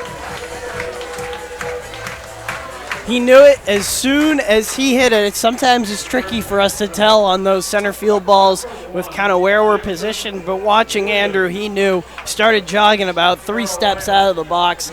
A no-doubter for him. And his hot streak continues. Wow. Strike delivered to Dixon Williams. Andrew Duncan in the regular season had 2 home runs. Well, guess what? He's matched that mark in the first 3 games of the playoffs. Do we have a total distance on that? Yes, 383. And it's significant because that wall in center field really high. So it is Right. only 360, but the height makes up for it. 28-foot fence across the outfield at Cardines, as it's now 1-1 to Dixon Williams. And takes an 89-mile-an-hour pitch upstairs. Newport has 2 home runs this postseason, both off the bat of Andrew Duncan. And Williams yet to swing, finds himself up 3-1 in the count. Another crazy thing about the Newport outfield, it's lined by houses, whether small businesses or homes, Yep. feet from the wall. It's Porches, unique to say the least. Yes, porches, garages. a little bit of everything. As the 5-pitch walk puts Dixon Williams on base. There was a kid right around that 360 mark in center field during batting practice. One of the Blues hit a ball over the wall, and the kid was right there He's still out there. running to get those Oh, yeah. balls. I respect it. Look at him. He's just climbing on the fence. It's a vibe. Totally. Here's Tyler Minnick for Newport. Strike on the inside part of the zone by Gillerin as the Blues find themselves down for the second time early on in game 1. Quick spin around throw. Back in the time was Dixon Williams, who of course has reached base in both of his plate appearances. Interesting, though. Neither one off of a hit. Exactly right. That dips in for strike 2. Tyler Minnick not wearing his usual 24 tonight. He's wearing number 45. He simply couldn't find his 24 jersey. It was very funny to watch him pregame, trying to see him find his jersey. We found a solution. Just wear a different number tonight. He held up on the swing there. It's down low 1-2.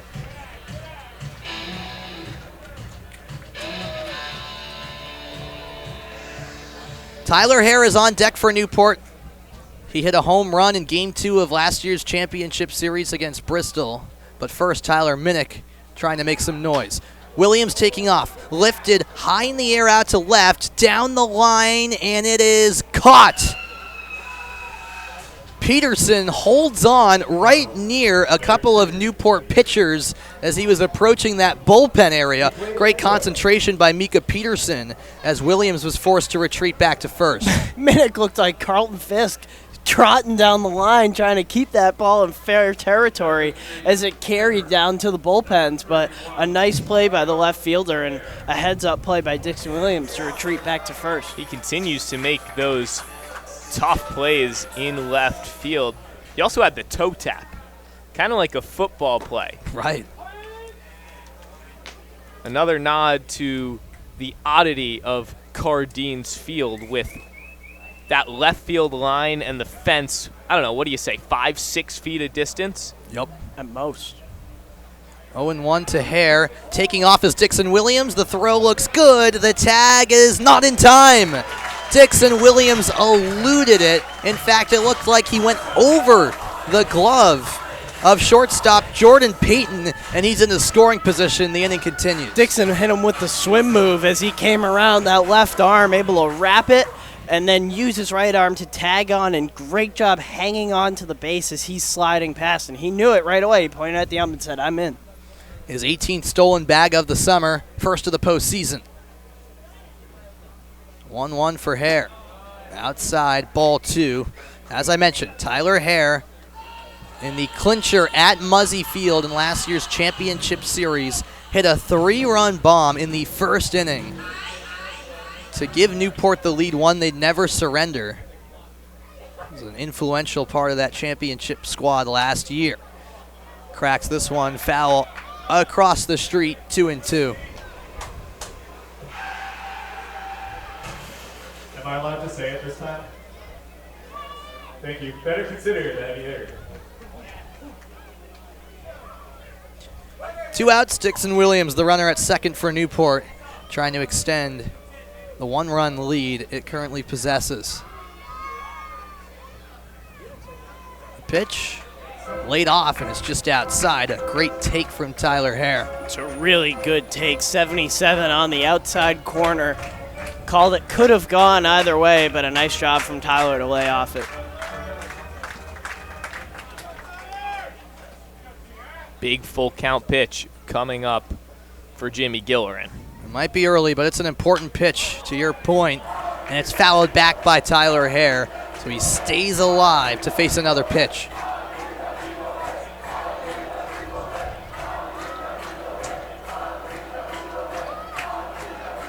Sky's clearing up a little bit here in You had Newport, to mention it. Rhode Island. Why would you even think about saying that? I mean, it's factual. We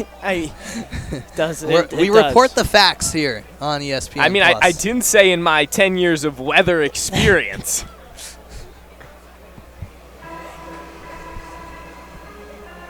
Yes, the weather cooperating so far. We're in the bottom of the third. The interesting storyline, though, as we head deeper into the playoffs, is the incoming, what is it, hurricane? Well, yeah, Hurricane Debbie, I believe. Let me pull up. I believe she just made landfall in Florida. 3-2 again. Hit on the ground to the right side. O'Neill hustles over to the bag. No problem for out number 3. So Newport leaves one on base, but before that, a solo home run from Andrew Duncan gave Newport the lead back. It's 2-1 Gulls. We're back in a moment for the fourth. Zach Brody will take us through the middle innings.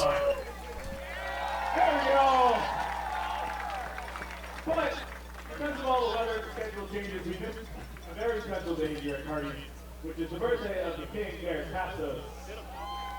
So if you don't mind singing with me a little bit, that would be great. Here we go. 1, 2. Happy birthday to you. Happy birthday to you. Happy birthday, dear Garrett. Happy birthday to you. Happy birthday, Garrett.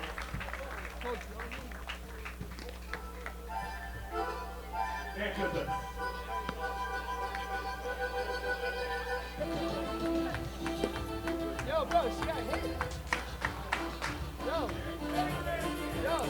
Another look at the skies here in Newport, Rhode Island, as the Gulls hold on to a 1-run lead. Zach Brody alongside Sam Reese and Brendan Locke. Vibes, well, they're high here at Cardines Field, and we talked about it right before break. We'll go back. The incoming hurricane and a lot of question marks surrounding this end to the NECBL postseason. Hurricane Debbie, exactly, just made landfall in Florida. It's a legitimate concern. We're kind of laughing at it, but it's a legitimate concern getting games in. Should come up here about mid next week, and if they're saying if what happens is what they're saying is going to happen, we're going to have a really difficult time getting games in here or at Bristol. The two northern teams, Vermont and Sanford, shouldn't get a ton of rain. Yet they're in a delay now. They are in a delay now. That's true. And I mean, there's been delay after delay after delay. Even in the first round of this postseason, if it weren't for sweeps, we wouldn't be playing this game right now. Correct. Yep. 4-5-6 set to hit. It's a liner to the second baseman, Jack Doyle, from Gavin Greger, his first out of the night. Now 5-6 due up in Dean O'Neill and Joe Muzio. Well, that's perfect for Shatwell. Lovely way to start the inning. 1 pitch, 1 out. Because we mentioned he goes deep into his starts. So if he can work quickly, that only plays into his hands. And it's so important with the playoffs and your need for a bullpen, especially when things get tight and you're going back to back to back, even double headers with the predicted rain. Shatwell not as efficient as we're normally used to. 27 strikes, 18 balls. As you can see, 3 innings pitched, 2 hits allowed. That was earlier this year. Popped high by O'Neill, a trifecta chasing it. The first baseman, Matt Ossenfort, under it and the squeeze for out number 2. And while Shotwell's usually a pitcher who gets batters to swing and miss, in this inning, and so far really in this game, it's been about inducing weak contact, but still getting the job done, still getting those outs, and you're not complaining one bit if you're Shotwell as you see the clouds in the distance. And playable weather for sure right now in Newport. We'll hope to keep it that way. Joe Muzio, DHing for the first time, puts one deep into right field. Nico Brini easily under it, and the right field takes care of all 3 outs in a quick inning for the Gulls. 1-2-3 brings up the bottom of the 4th here on ESPN+.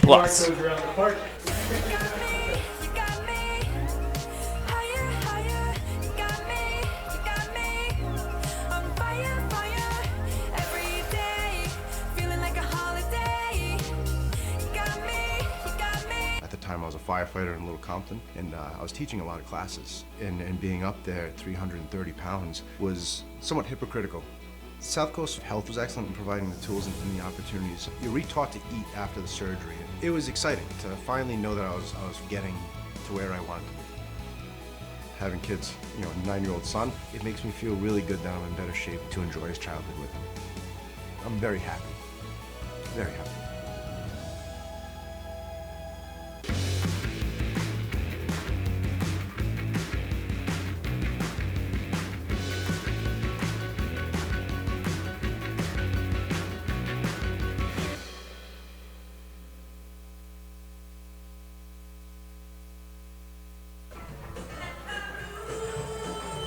Lively and full crowd here in Newport, Rhode Island. Cardians Field in the heart of Newport. It's really a cool location, steps away from town and the action of Newport. Lights flickering in the booth. Playoff atmosphere is alive and well. Yeah, we're having quite the scene here in the booth, but we are just fine. Just, a little light flickering. They're back on. Brendan to the rescue here. All is well here in the booth. Back on the mound as well is Jimmy Gillerin for the Blues. He's gone 3 innings so far, 2 runs, only 1 of them earned. Only 1 hit allowed by Jimmy Gillerin. Just your local electrician, weatherman,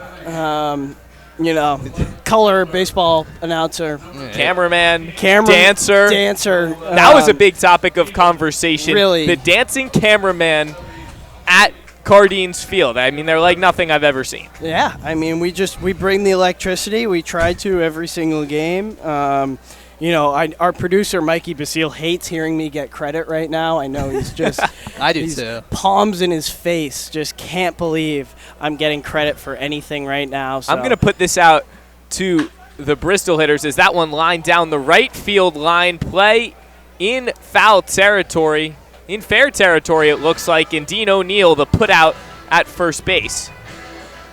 Toyed with that fair foul line, and Gillerin, same as his counterpart, 1 pitch, 1 swing of the bat, and 1 out. Yeah, so it's still very early in this game, bottom 4, but this game is playing out in a similar manner to how Bristol's series against Mystic did, and not how Newport's games against Valley went, where it turned out to be high scoring in both games. Low-scoring pitcher's duel is how we've started these first 3 innings. Matt Ossenford up to the plate. Walked his first time up in the second. A nice sinker from Gillerin. Evens up the count.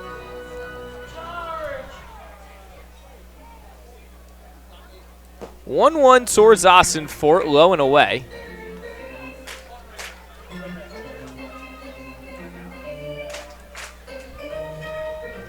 Ossenfort played his last season at Vandy before making the transfer to North Carolina State.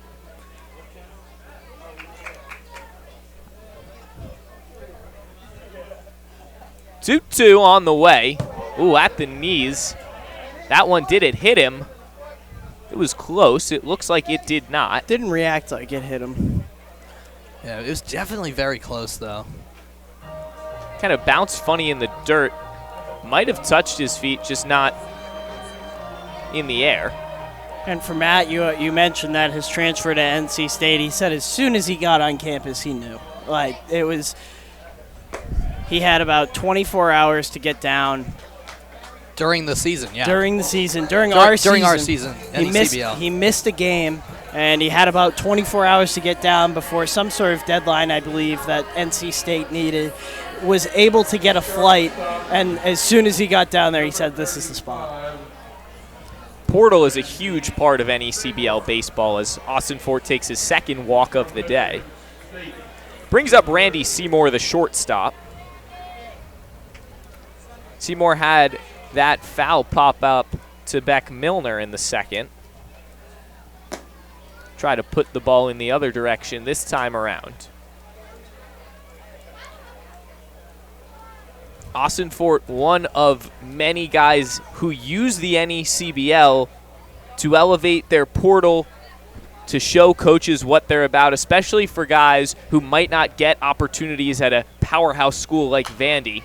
Summer ball is a huge place to prove yourself. Exactly right, and Austin Fort's had a ton of success, still super young, just finished his freshman year, got a lot of baseball left ahead of him. And he was the Cal Ripken League Hitter of the Year last summer. Unfortunately, didn't get the opportunities he was looking for in his freshman year at Vandy, but comes to a Premier League like the NECBL, is beneficent for Newport, makes that move to a College World Series team. This time, bat on ball into left field, drops before Mika Peterson. That'll put runners on first and second. Nice piece of hitting from Randy Seymour to find the gap. That was fantastic from Randy Seymour. 75-mile-an-hour curveball, and he sat and waited for a long time, waited for that to get in the zone, and then did a nice job pulling it, getting it down before Peterson got there, and now a chance for Doyle will make some noise before we roll over to the top of the order. 1-run lead, only one out. Here comes the second mound visit of the day for the Blues. That's again pitching coach John Nagel and the catcher Beck Milner to chat with Jimmy Gillerin.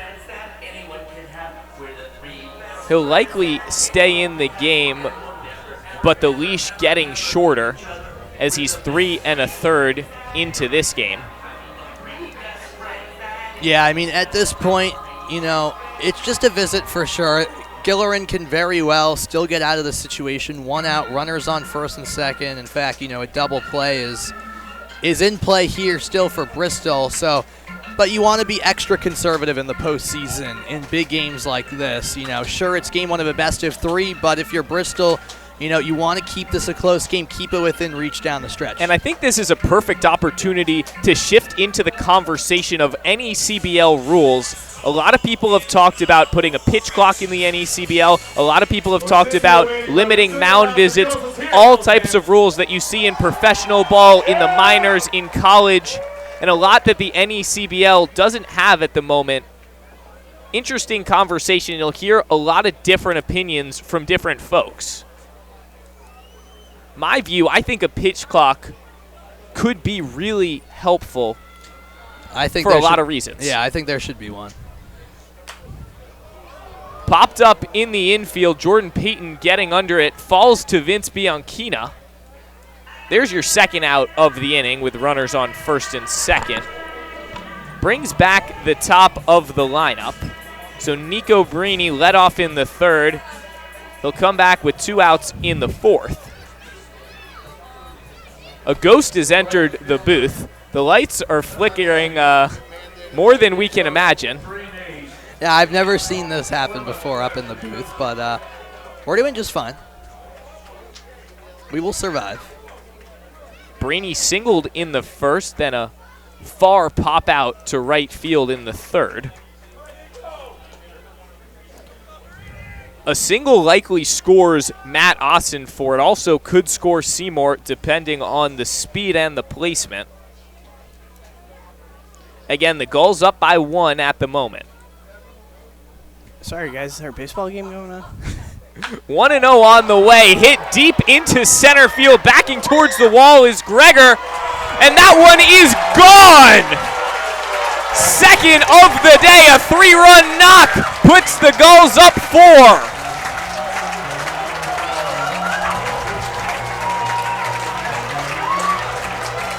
Nico Brini and the squad gathers at home plate. This game opened up by the brim. Not a guy that we think of as a power player.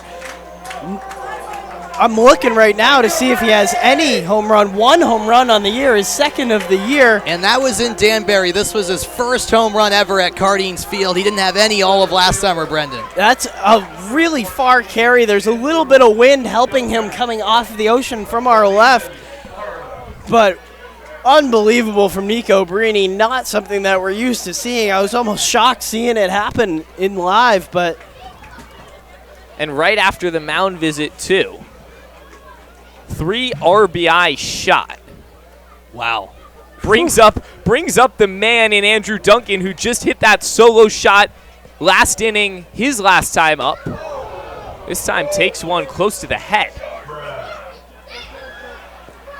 Runs halfway to third to avoid the head knock. Comes back to the plate with a 2-0 count. Was that Andrew Duncan's version of like the Soto shuffle? He's done that a few times this season, where he just kind of runs out of the way and keeps on running. Ever the showman. 2-2 from Gillerin, finds the top shelf. 2-0 brings the count 2-1.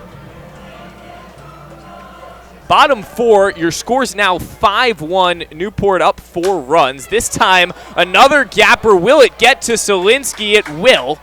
That'll close out the inning, but not before a 3-run shot from Nico Brini makes this a completely different ball game. 5-1 here at Cardines Field. Kind of staff game, Steve. Absolutely. We've got 2 more MCs. We got my right and left-hand men, Scott and Avery, that are about to raise the bases, practicing like Coach Electric. First one to raise it back, we I've been promised an electric raise.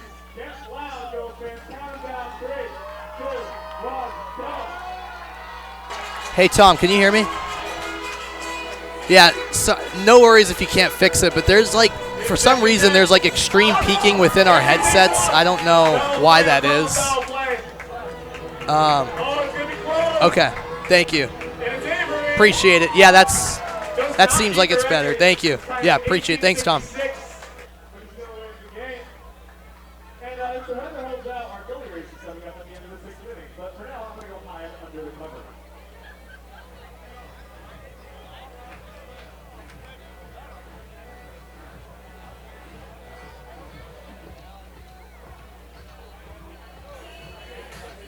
Well, look at your screen. All of a sudden, it is torrential downpour here in Newport, Rhode Island. In the blink of an eye, it just came out of nowhere. Fans trying to escape somewhere dry. And the umps talking about whether or not to resume this game. They're going to bring them in. Looks like the game will be called off for the moment. We've only played 4 innings, and we'll go through this quickly before we cut to break. If under 5 innings are played and a rain delay is caused, the teams return to Newport, Rhode Island to finish the game and then play the next. If the game is 5+ innings, then that game is able to be continued at the next location. So in this instance, if we play 5 or more innings, the game can continue in Bristol. If we play less, this game has to continue in Newport, and the game does have to go a full 9 innings. A lot to think about and a lot to keep track of. We'll take you to break here and keep you updated on the weather situation in a rain delay, but not done for the day. 5-1 your current score. Newport leads.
have to disturb it a bit from the players out in the field, I guess.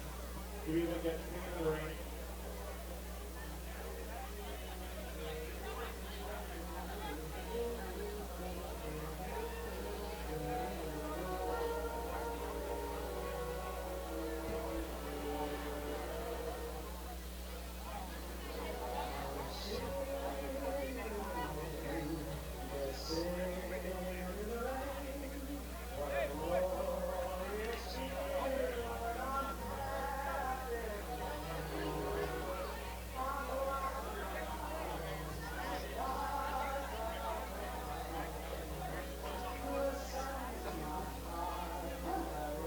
And this is going to be a long pause for him. So he went back to the bullpen to stay warm, but they'll have to see if he's ready and feels warm to keep it going in the bottom of the fifth. Now, Zach, a massive thing that you missed was Cardin's Field singing Bon Jovi, living up there in the rain delay.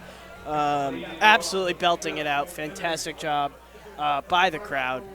But from a baseball perspective, as we're getting going here, massive for Cade to just keep in his rhythm. Just act like that was basically like a half of an inning that the offense was at the plate. Keep in your rhythm. Do what you would normally do. Don't treat this any differently and just keep rolling. And we'll see how the game continues. Sky Solinsky walked in the second. First pitch from Cade Shatwell does not find the zone. Low corner on the off speed. Score update as Solinsky ripes that one down the first base line and foul. Score update from the other semifinal matchup, 0-0, top of the first between Sanford and Vermont. They also had an immediate torrential downpour at one point, did they, Sam? Right, a few minutes ago when they started that game, they started about 90 minutes late, and it's downpouring up in Montpelier. They had to just pause the game, get the grounds crew out, and now they're going to try to continue again. Pause the game in the top of the first. Yeah, they're just a few batters in. 93 miles an hour. He's got the velo back, locates the zone, count back even at one apiece.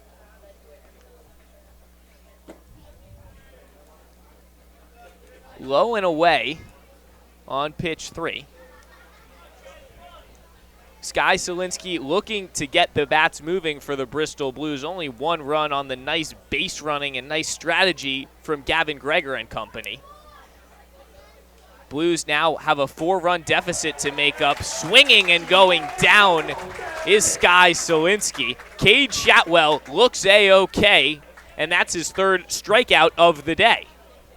Love to see that from Shatwell. I mean, you talked about how the delay can affect Gillerin, but also Shatwell, who was out there warming up to get ready for the start of the fifth inning when that torrential downpour came in, and all of a sudden they had to halt play. In fact, he put over another shirt over his jersey, had to get loose again. But Cade Shatwell's the prime example of a guy who doesn't get fazed by stoppages like that.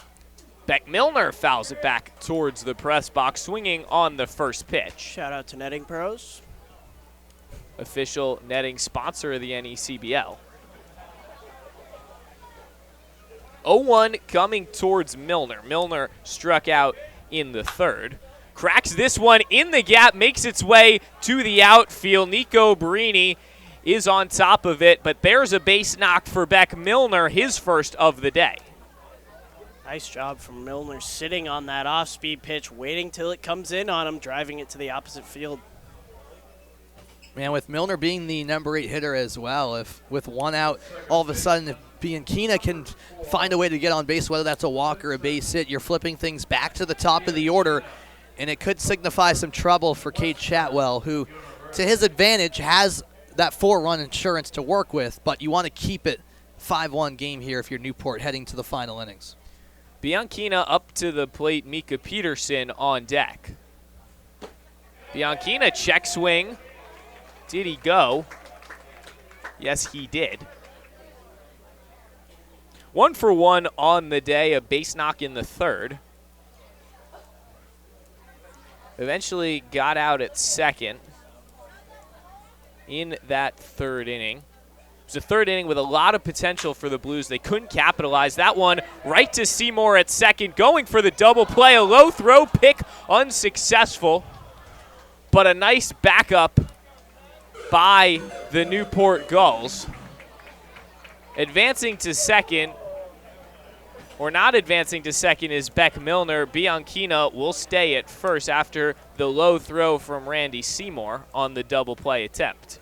Yeah, Seymour tried to take it himself. He called off Doyle, and it looked like his steps kind of got messed up by the timing of it just a little bit. He shuffled to the bag a little bit and then kind of short-hopped Ossenford. Ossenford's able to make that play if he's able to read the hop and pick it, but a difficult play as it short-hopped him and reached the fence. The fielder's choice, Milner and Bianchina, swap places on first. A different ball game now with 2 outs in the top of the 5th. Mika Peterson flips the lineup card back up to the plate for the 3rd time today. He reached on his own fielder's choice back in the 3rd.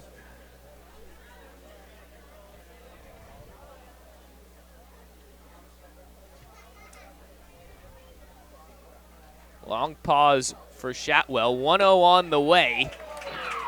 And reaching was Mika Peterson. Nice off-speed away from Shatwell. Bring the count back even at 1-1.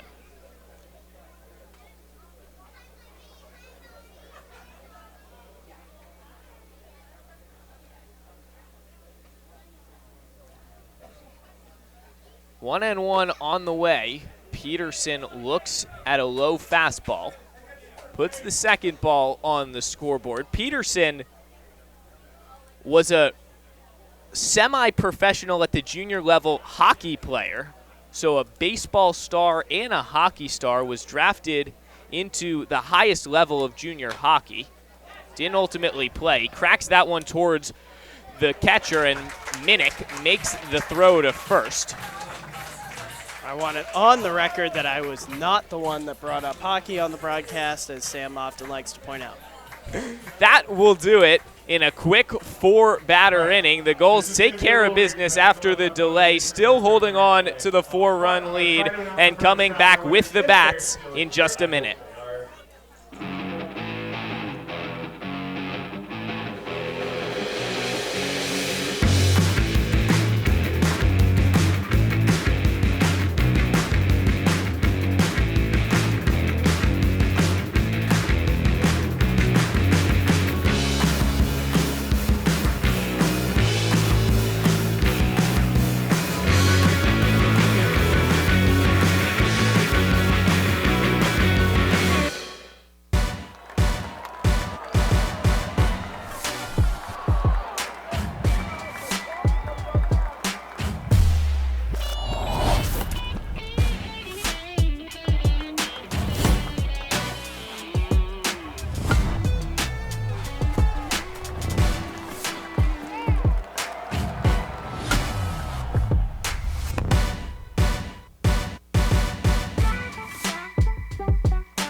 Back here at Cardines Field, and a new pitcher on the mound for the Blues. It's number 10, Johnny Ruggiero.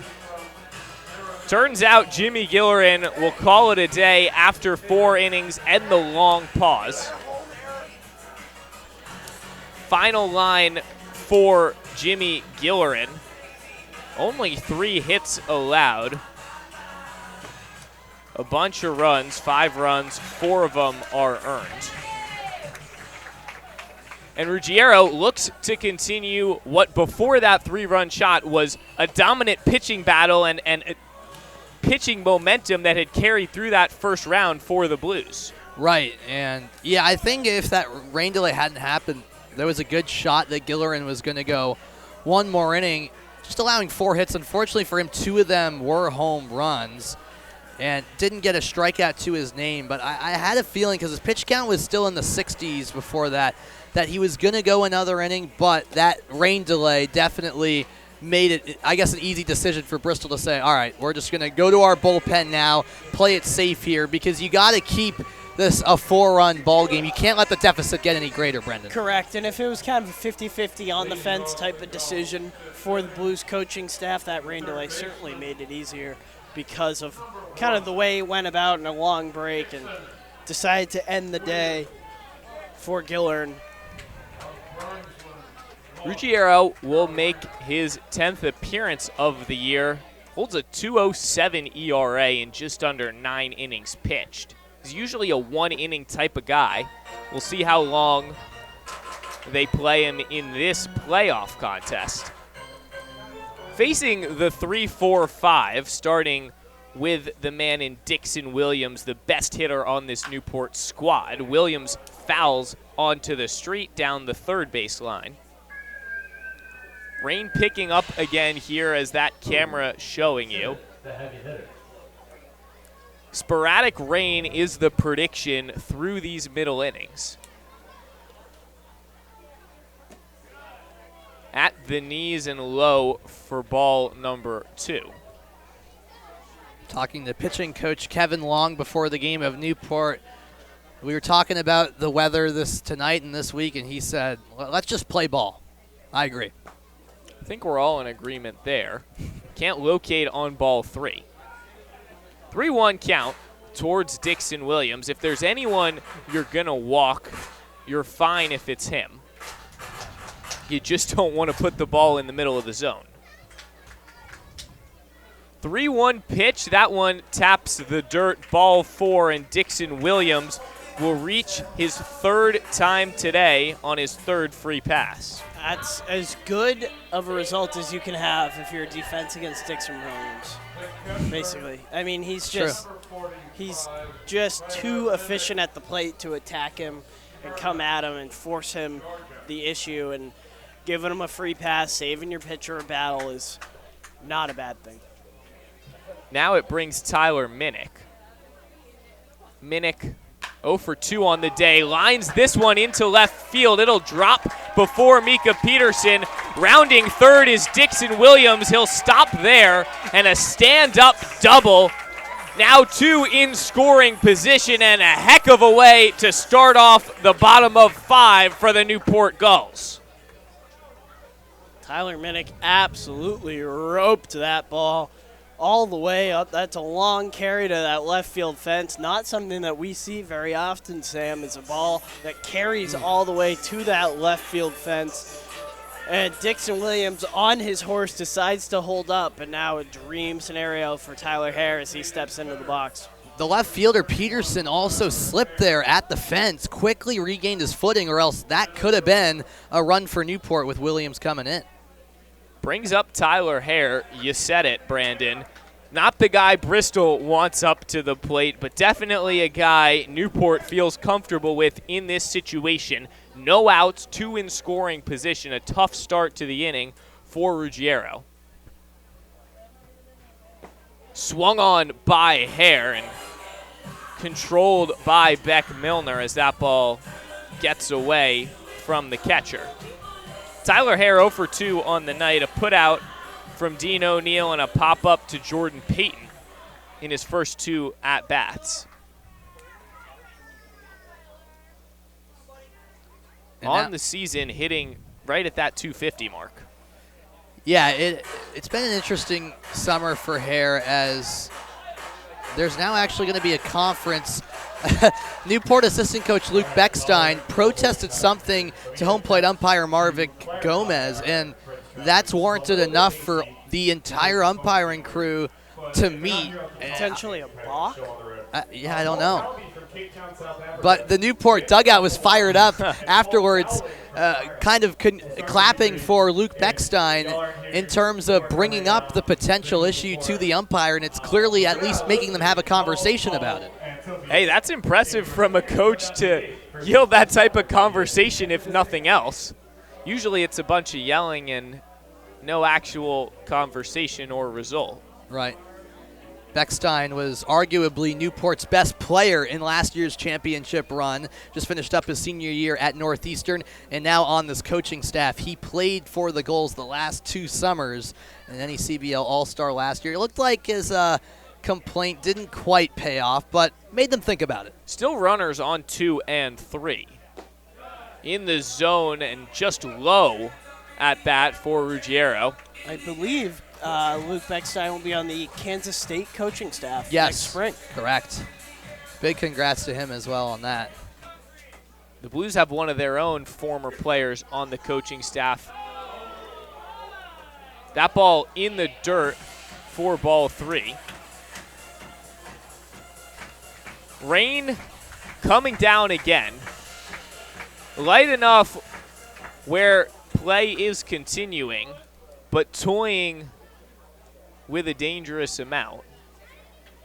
Keep you updated minute to minute. For now, it's a foul ball high and on the street for Tyler Hare. This is some sickos only type baseball right now. Hanging out in the rain. People are dancing. People are going nuts. This is some true baseball sicko type stuff. And the same thing is going on in Vermont where it's raining, and the Mountaineers actually took a 1-0 lead. They're still in the first inning. This one at the second baseman looks off runners on 2 and 3, and a great play from Bianchina to hold both those runners and still get the out at first base. Great play by Bianchina. He didn't bite on neither of the runners' play as Minnick tried to get himself basically in a jam, in a pickle, as he ran about halfway down to third base to try to catch the attention of Bianchina so Williams could run down home, but Bianchina stays home and is able to make the smart play and get the easy out. 1 out, still the same objective. A base knock scores 2, a sac fly at least 1. Ruggiero will now face Nolan Stevens. Stevens 0 for 2 on the day. Stevens 0 for his last 12, and a big moment here for Nolan as he steps up. One of the best hitters in the regular season. Hasn't been himself lately. Just under 300 on the year. Cracked foul. And he was 324 entering the postseason. So that tells you how it has been a bit of a slump here in the postseason. Still yet to record that elusive first hit of the playoffs, but now would be a great time to do it. And Nolan Stevens, a hitter more than capable of getting it done in this situation, is 32 RBI in the regular season, tied for the 6th most in the entire league. The 1-1 from Ruggiero, right at the first baseman. The play at home, safe is Dixon Williams. Stevens reaches on a fielder's choice, and the 6th run of the night scores on the close play for the Newport Gulls. That'll get it done.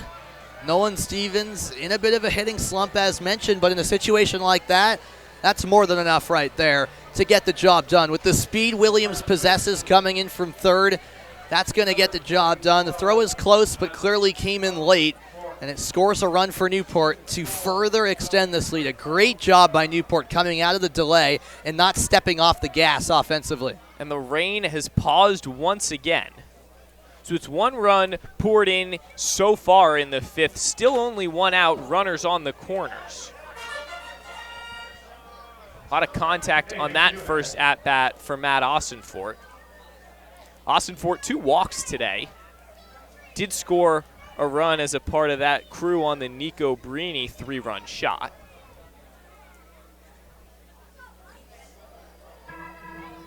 It'll be an 0-1 count coming back at Ossenfort after the quick conversation between Milner and Johnny Ruggiero.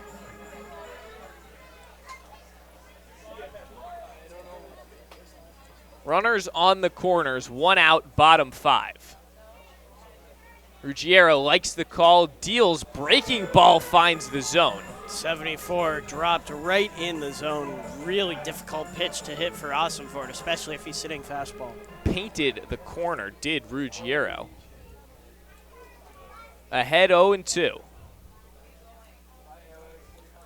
And out here changes the dynamic of this runners on the corners situation. Tapped, fair territory. Milner the throw to first, it's in time. Advances a runner to second base with 2 outs. So the sacrifice from Austin Fort, but does put 2 outs on the scoreboard. And brings up Randy Seymour. Singled his last time around, and a single here would be huge.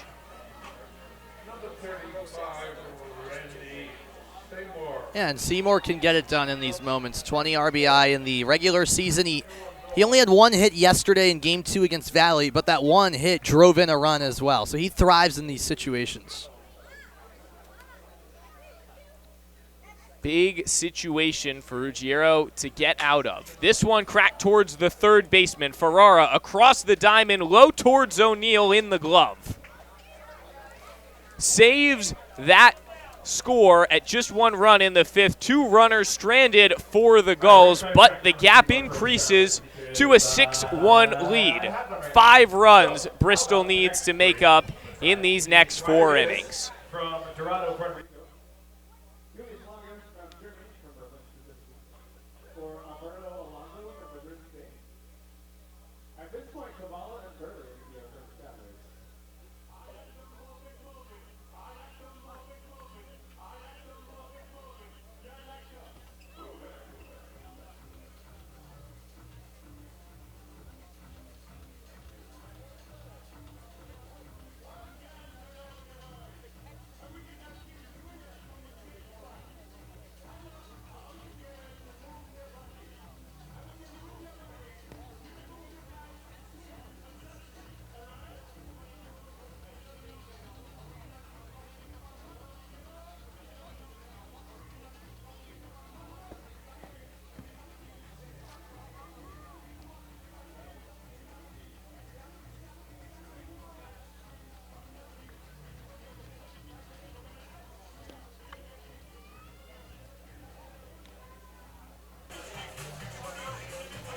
Rain is paused, play continues, and Cade Shatwell, well, he's still pitching.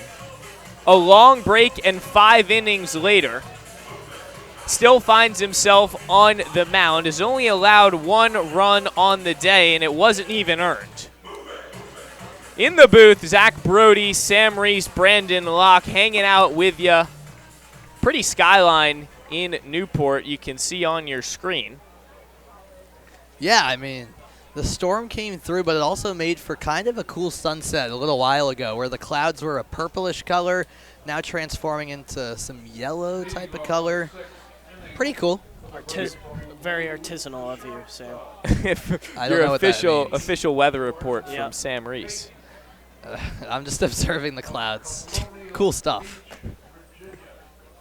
Blues back with the bats. They need to get going early. Peyton, did he go? Yes, he did. Yeah, just quickly, giving another update, Zach, on Sanford, Vermont. It's 1-0 Vermont, bottom of the first, and they've entered another rain delay. That is brutal. Absolutely brutal. Yeah, it's going to be a late night there. Below the zone on the 93-mile-an-hour fastball towards Peyton. Count back even at 1-1. Peyton a walk and a ground out tonight. This time lines high down the right field line. Falls foul. Almost even with the warehouse. So the difficult part about what the Blues have to do now is they found a lot of success in stealing bases, bunting, trying to play a little small ball early in this game. But since Newport has opened the score line up, you can't really do that. It's not a way to come back in a game. And now the Blues have to rely on their bats and trying to make some noise, get some base runners, and still can create chaos on the base paths, but they have to do it with their bats. And here's the tough thing about Cardines is Peyton chops it up the middle. A weird bounce over the head of the second baseman in Jack Doyle, and there's a base knock to start off the inning for Jordan Peyton. Hit the bag. It did. Yep. Unlucky bounce. The interesting thing about Cardines for the Blues, they're not a team that hits home runs. They're tied for the lowest in the league with 9 on the season. They're a team that lines the ball, that hits into gaps, and that's how they put their runs together. it's hard at Cardines because of the makeup of the outfield. It's a smaller outfield. It's kind of squished almost, and it doesn't leave as much space for those gappers and those liners. So talking to some of the players during the game, they say it's a tougher field for them. As Ferrara shows bunt. Continuing with the bunting, which is surprising. Ferraro for 2 on the day. Blues have not had success with the bats so far.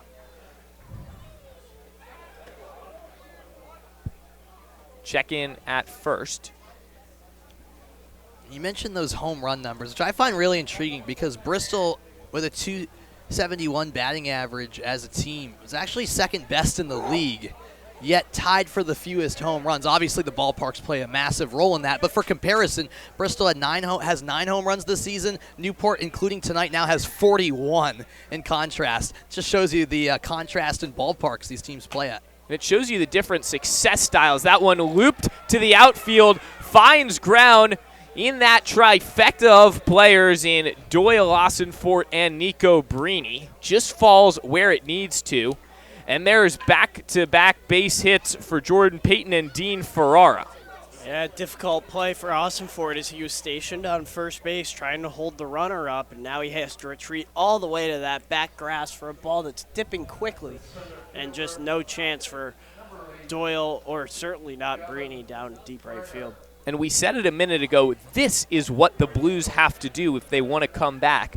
Base hits, start movement, and once they get momentum, the trend this year for the Blues, when they start the inning off with a base runner and when they catch on to the fire that someone starts, they just go on a tear. Wouldn't be surprised to see a bunt here. Gavin Gregor back up to the plate. Gavin Gregor really can be credited in large part for that 1 run on the board right now for the Blues. Him and the coaching staff. 100%. But now for Bristol, it's about getting more. And they knew coming into the day they needed to have more offensive production than they had against Mystic because of how good this Newport offense is. Swinging and high in the infield. Seymour under it. Infield fly is in effect. Catches that ball.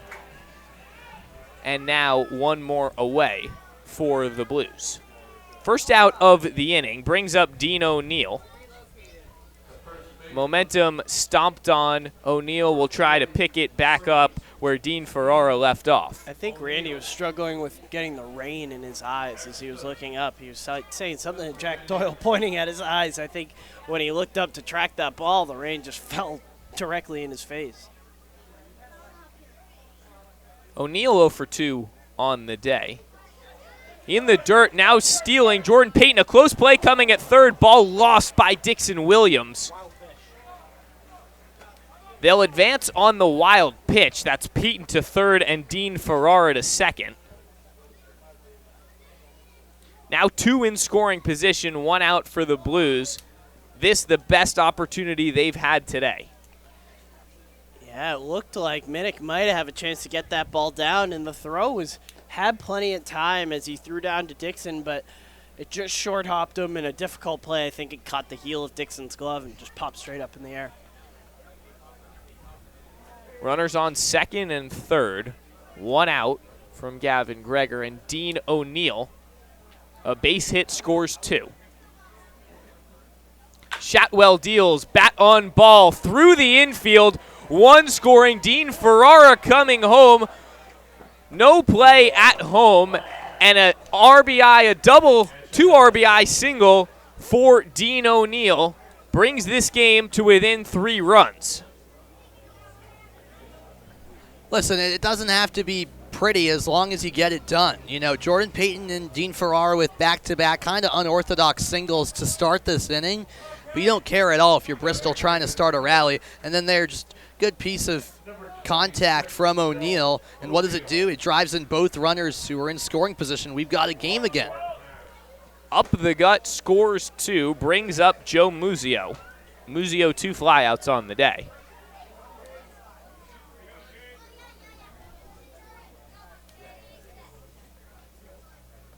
One out, a runner on first And the 1-0 pitch coming from Shatwell. Again, can't find that top shelf. 90 miles an hour on the fastball. This will bring up a mound visit. Full infield mound visit. We'll see if it ends the day for Cade Shatwell. Yeah, they're going to – pitching coach Kevin Long and manager Mike Coombs are old-school coaches. They like to have their starters go deep into games. That's paid off for the most part over the course of the season, even in the playoffs so far.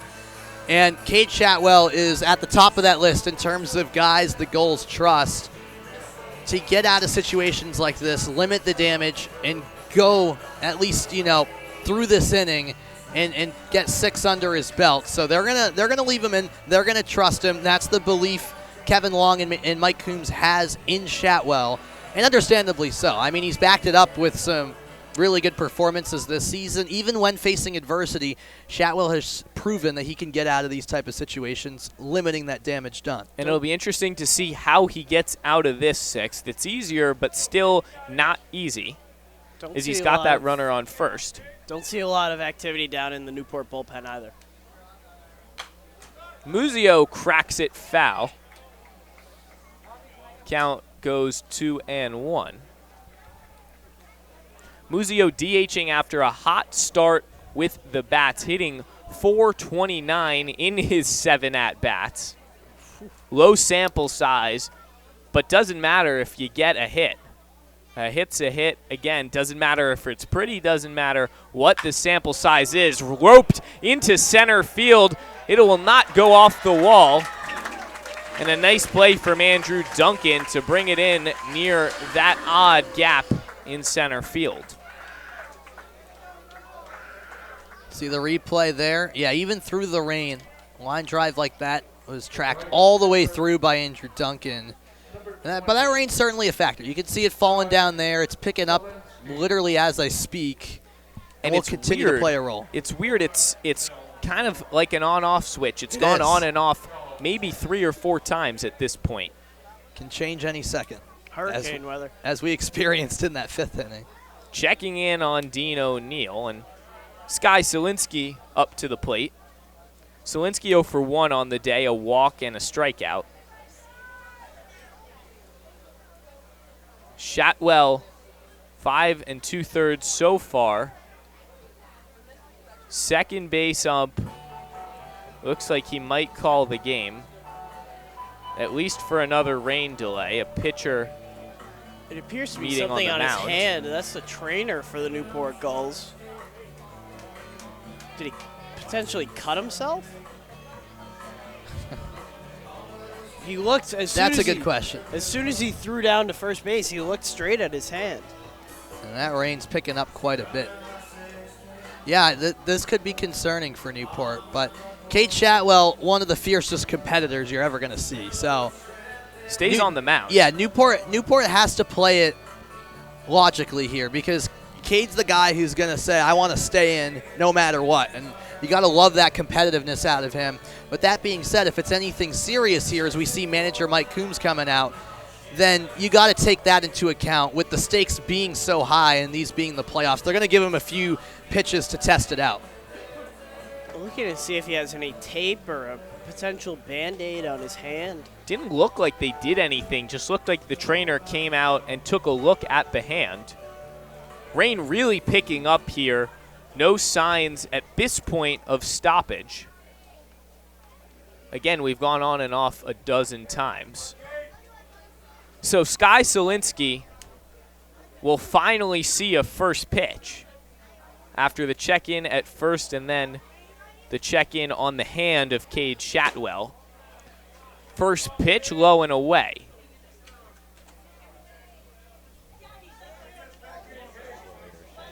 We've now gone a complete 5 innings, which means if the game is called, it's resumed in Bristol, Connecticut.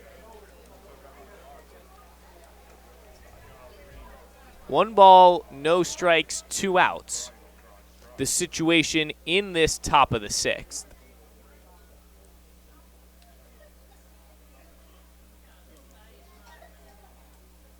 Selinski awaits the 1-0, swings on a low ball, chasing.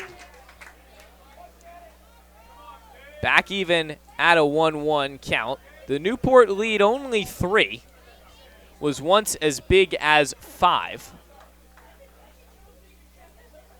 Newport struck first, then Bristol, then Newport went on their run, and now Bristol, the recent trend, striking back in this 6th. Rain staying consistent. Brandon, any weather updates for us? Yeah, your local weatherman here on ESPN Plus. It doesn't look good, folks. It doesn't look good. No, I mean it should be manageable. I think it'll stay like this for the most of the day. You just changed tune quickly. Yeah, I'd say. The rain now stopped, I think. For the most part, yes. Play continues. 2-2 count towards Solinsky. Runner on first is O'Neill. That one down the first base line and foul. Stopped by the Warehouse.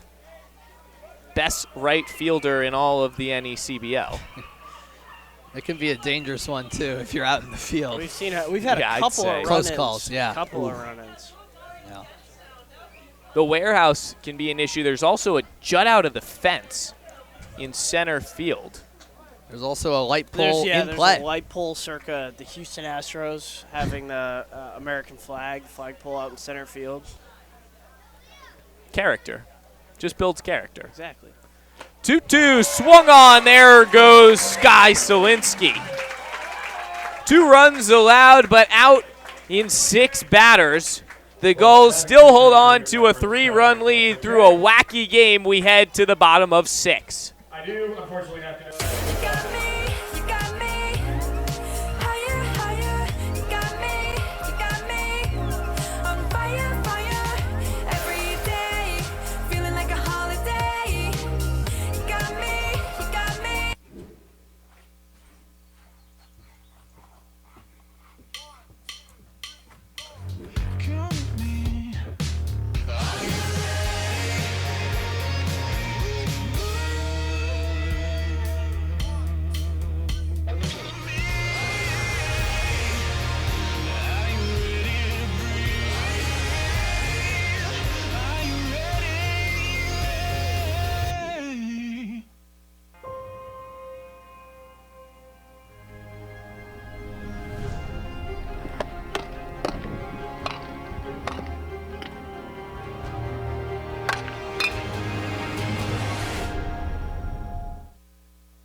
No more rain at the moment, but a pitching change for the Blues. Kevin Kell will replace Johnny Ruggiero after 1 inning of work in typical Ruggiero fashion.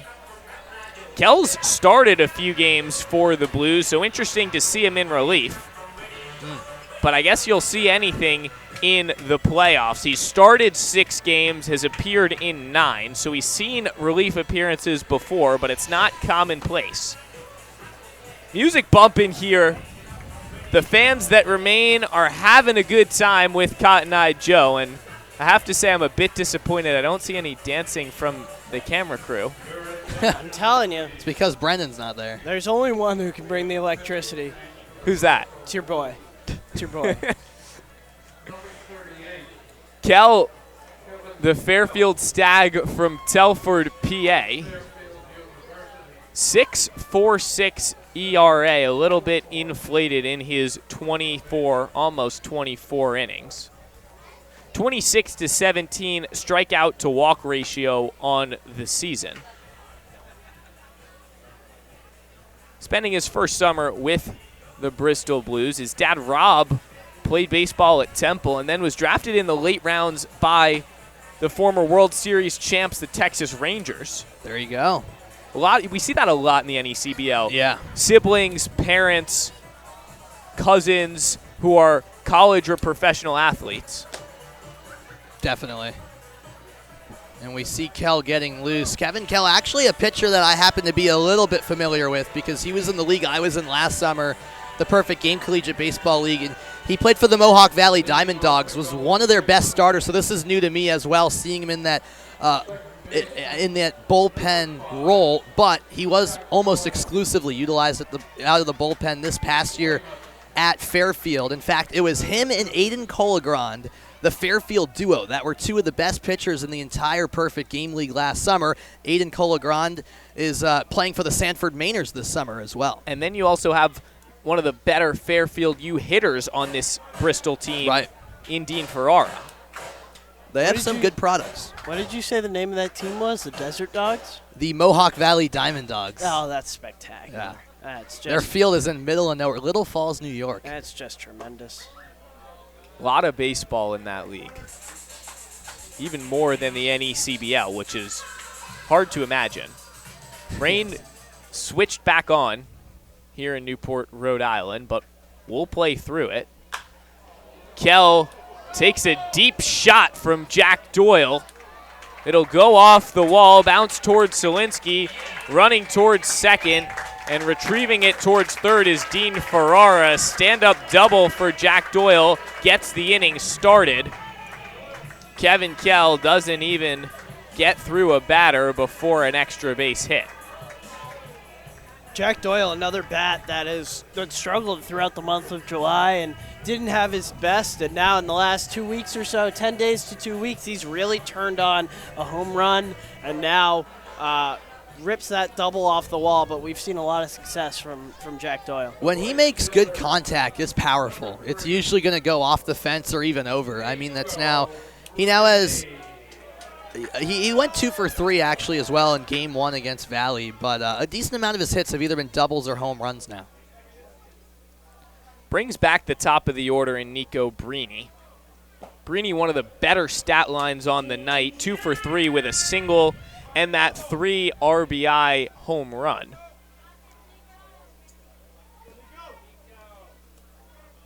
He now has a runner on second in the first batter of the inning. Bottom 6, 6-3. Hard cut from Nico Brini.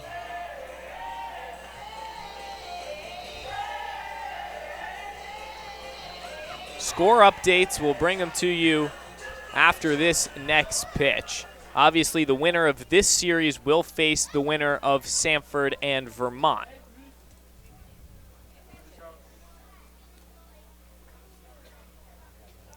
One on the way to Brini.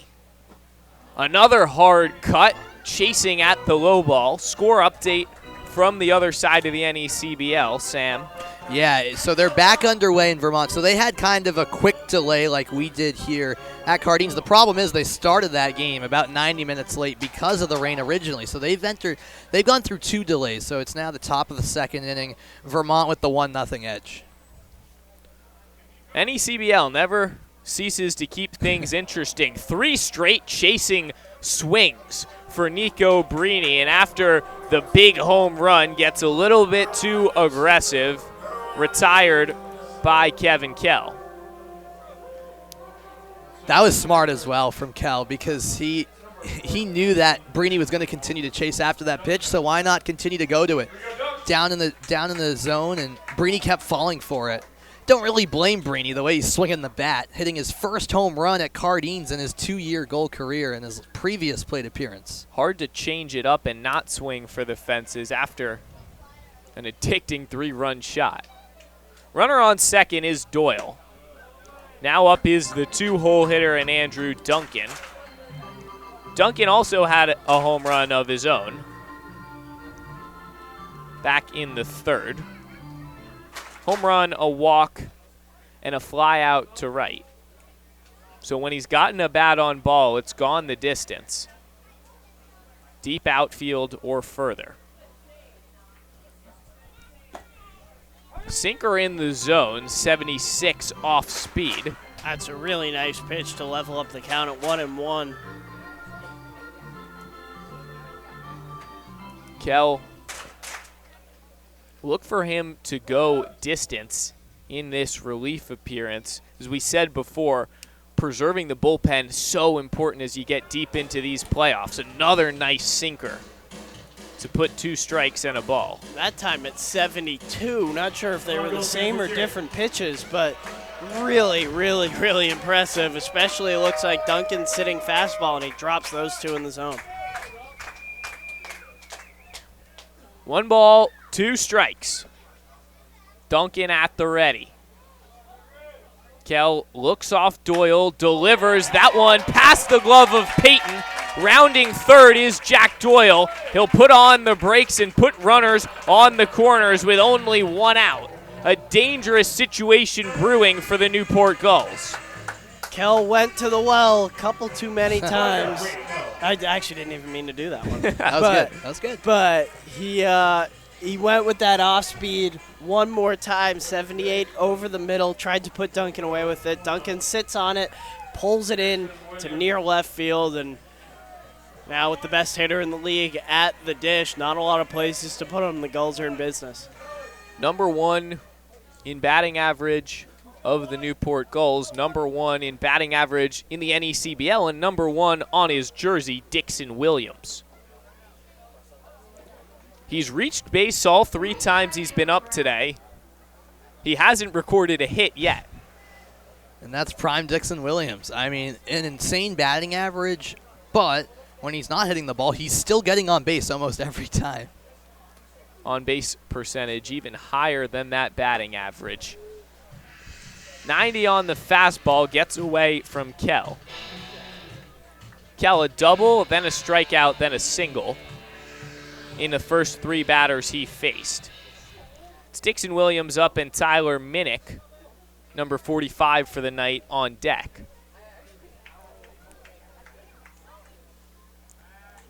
1-0, but he'll check in on Andrew Duncan. First and third, 1 out, bottom of the 6th.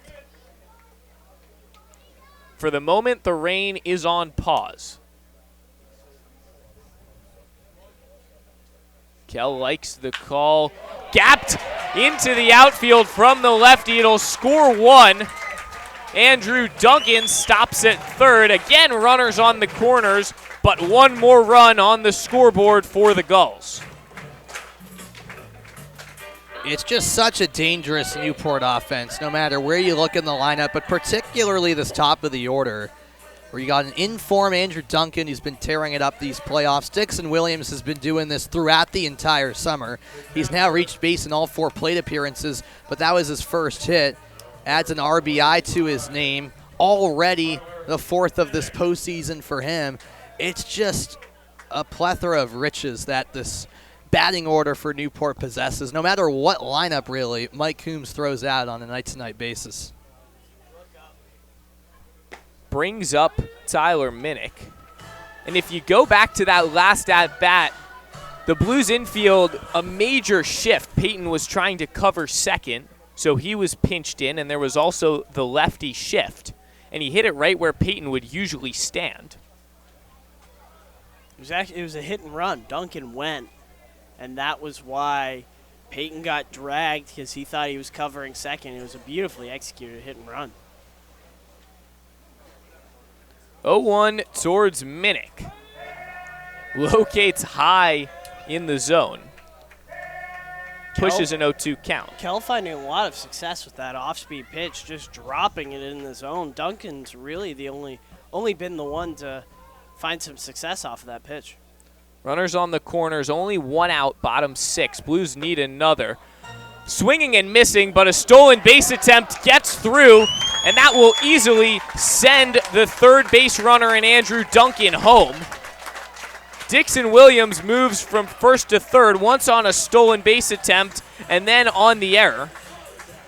Reaching home on the error is Andrew Duncan, now 2 runs in the inning. Chaos on the base pass. That's exactly what we were talking about Bristol doing to try to chip back into this game. But that's just backbreaking for Bristol as Dixon Williams and Andrew Duncan absolutely run wild, and now they open it back up to an 8-3 lead. Conversation ongoing between Bink and the home plate umpire in Marvick Gomez. I do wonder what that's about, but besides that point, I do love just the aggressive base running in general from Newport. You know, leading the game by 4 before that last run, but Dixon Williams still looking for a steal. Newport still trying to apply the pressure on Bristol. They're not content with any lead they have, and that's what I love. I love that mindset, and it's paying off here for the Gulls in this inning. 8 runs thus far in comparison with Bristol's 3. It always is a weird game between these two, and it's been a funky one for a number of reasons. Weather being one. Playoff atmosphere, don't forget, the first of a 3-game or best of 3 series between these two teams. Newport in the driver's seat in game 1. Tyler Minnick called strike on the inner third. And that's actually Tyler Hare after the Tyler Minnick strikeout. Yes. 1-1 towards Minnick. Up and away. Second strikeout for Kevin Kell, and that's how he's got his batters out. It's either a hit or a strikeout thus far. This time, loop towards the second baseman in Bianchina. Routine towards O'Neill in time, but not before 2 more runs are added. 8 is the current count, and the Gulls lead by 5.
Six innings played, and at least 3 to go here from Cardines Field. It's the Newport Gulls with a 5-run lead over the Bristol Blues in Game 1 of the semifinal series between the champion of the West in Bristol and the champion of the Coastal in Newport. And guess what? Cade Chatwell is back out there for another inning of work. You see that Zephyr cap on his hat? Well, Zephyr, the official on-field cap of the NECBL, also known as the Z-Hat. Zephyr is the authentic college hat with over 800 colleges and channels that same energy and creativity into building custom hats of all types for pro sports teams, clothing brands, and companies everywhere. Make sure you pick up your Newport Gulls and Bristol Blues official on-field cap today.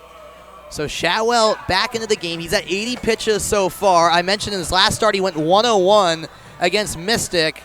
It's not the most surprising thing in the world here, Brendan. He can go long in games like this. Not at all. And, you know, we talked about the Newport bullpen at length, about the depth and kind of how they have to manage that, especially in playoff games where you're just going and you need your best arms at all times. I have a feeling we're going to see Cade Chatwell go as long as he can with this pitch count because they want to save the bullpen arms, especially in an 8-3 game.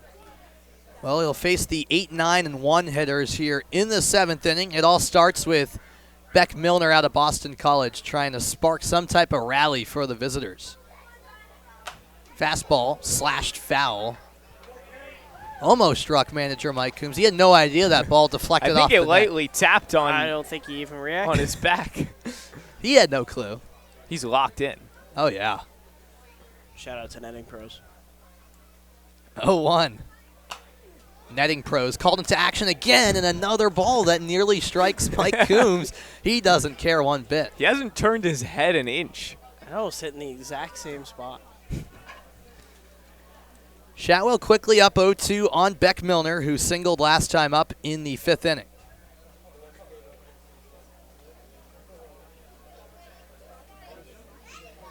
Off speed this time, down for ball 1. Vince Bianchina, the on-deck batter. I like the pitch there, trying to get Beck Milner chasing with an 0-2 count. Put that one low and away. Milner didn't fall for it that time. What will occur here? The fastball takes a high hop, leaping snag. Dixon Williams, are you kidding me? The crowd that remains is on its feet, and understandably so, for an incredible play by Dixon Williams. I don't really have much to add there. That was just fantastic. Look at the air time he got on that jump. Unbelievable. It's tough for Beck Milner. Right. It's a fine piece of hitting. That should be a base knock. Instead, get gunned out at first. That is a prime example of why Randy Seymour said he's the best player he's ever seen in his life. Bianchina lifts the first pitch high in the air, left center field. Stevens and Duncan around it. Nolan Stevens has it in his glove. A quick 2 outs as we flip the lineup card back over. Not what the Blues need. 7 outs remain, and they need 5 runs. They have to do what they did in the 6th, starting off with those simple base hits and starting a run from there. 2 quick outs on not a lot of pitches, keeping Shatwell in this game, all things that they can't afford to do if they want to come back. That's exactly right. It's the little things. It's just chipping away. You know, if you can make it 8-5 at the end of if you have a target and you can make it at 8-5, and then we're within shouting distance. And then if you make it 8-6 or 8-7, and then by the top of the 9th, you have given yourself a chance. And we now have Easton Brenner pinch hitting for Mika Peterson in the leadoff spot. He takes a fastball inside. So Brenner's been a staple in the lineup. It was kind of a surprise not to see him there today. So not surprised to see him come in relief when the Blues really need a jump start.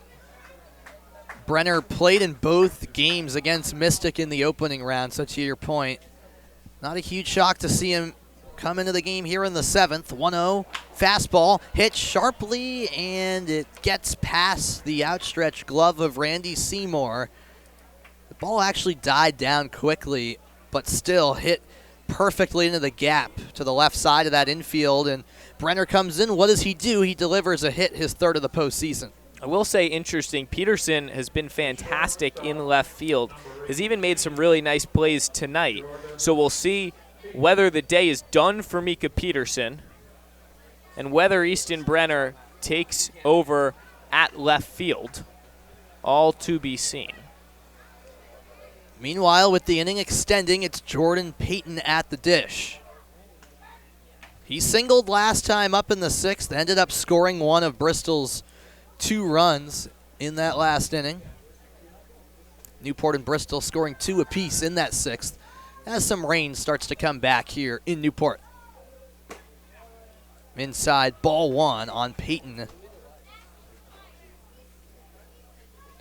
The fact that he's gone 6 2/3 at this point is just nuts. In the rain with a stoppage.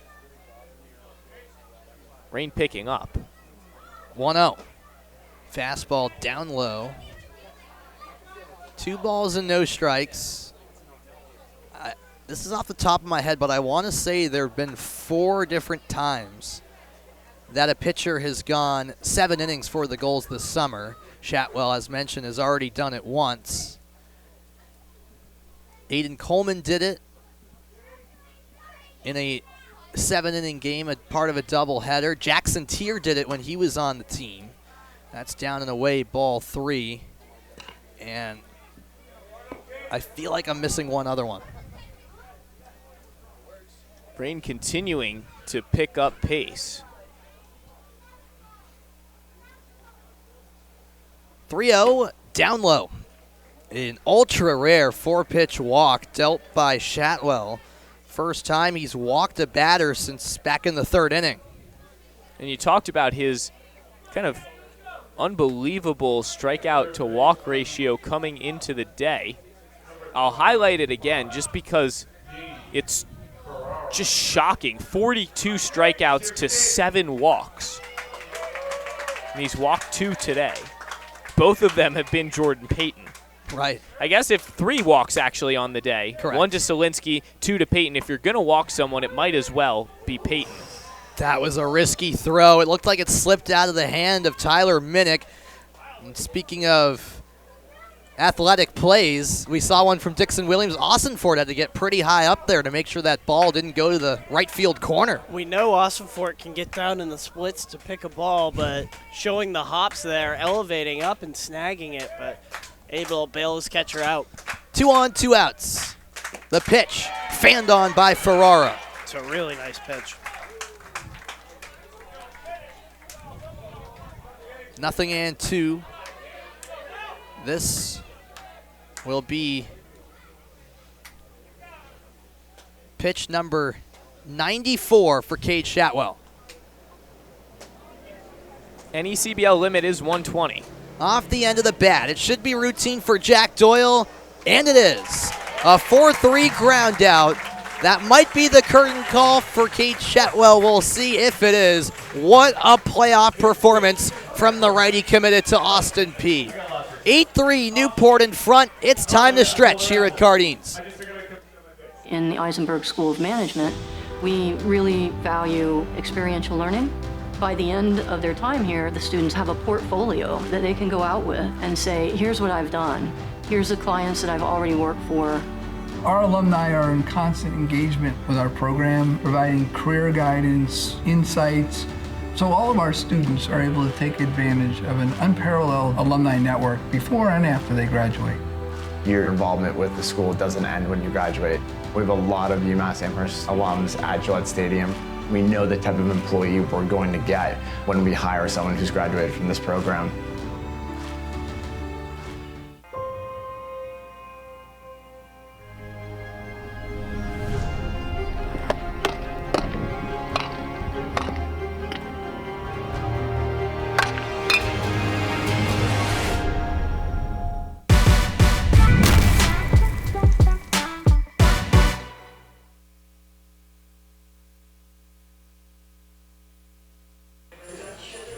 The rain's falling, but that's not dampening the mood here at Cardines Field. It's the home team, Newport Gulls, in front of the Bristol Blues, 8-3 in Game 1 of this best-of-3 semifinal series. And there you see the rain coming down. A view of some of our interns, Danielle Hart and Benny Logel. He's got the ice cream. Let's go, Benny. Love that. I could use some ice cream right now. Yeah, me too. He doesn't even know he's on camera. Guess who is on camera right now? That's a new pitcher for Bristol. We've had one in each of the last 3 innings now. It was Johnny Ruggiero in the 5th, Kevin Kell in the last inning, and now it's Aiden O'Donnell who enters the contest, and this is only his 2nd appearance for Bristol. He was added to the roster July 25th, and it's his playoff debut, Zach. Yeah, well, attends the University of Massachusetts, Dartmouth, and for his 2nd appearance in the NECBL, this is a big moment. It's a moment where you have to hold this Newport squad in their tracks. His first appearance was in that 15-10 win against Danbury. It was not a pretty one. Did not record an out. 3 runs, 2 earned, and was pulled quickly, looking to change up the tune this time around. And the rain still falling down, but a little bit lighter.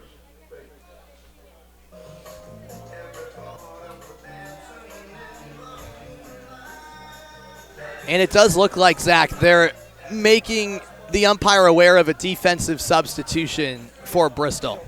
Zorillo at first, number 9. Looks to be Zorillo at first. And then moving Dean O'Neill to the catcher position, taking Beck Milner out of the game. Shout out to our traveling scorebook, Anthony, for a lot of help throughout the day. Big time. We appreciate Anthony's help here in the booth as that rain picks up a lot. in a moment. Wow, that happened quickly. Still looking to continue play. As we enter the bottom of the 7th, we're inching closer to the end of this one, and all parties involved just really want to get through it. Yeah, I mean, at this point, that should be the goal, no doubt. I don't know why it wouldn't be. A little rain never hurt anyone, Zach. I agree. Yeah. Those double headers are tough on the teams. Right. It's tough on the players. It's tough on the staff. It's tough on the bullpen arms.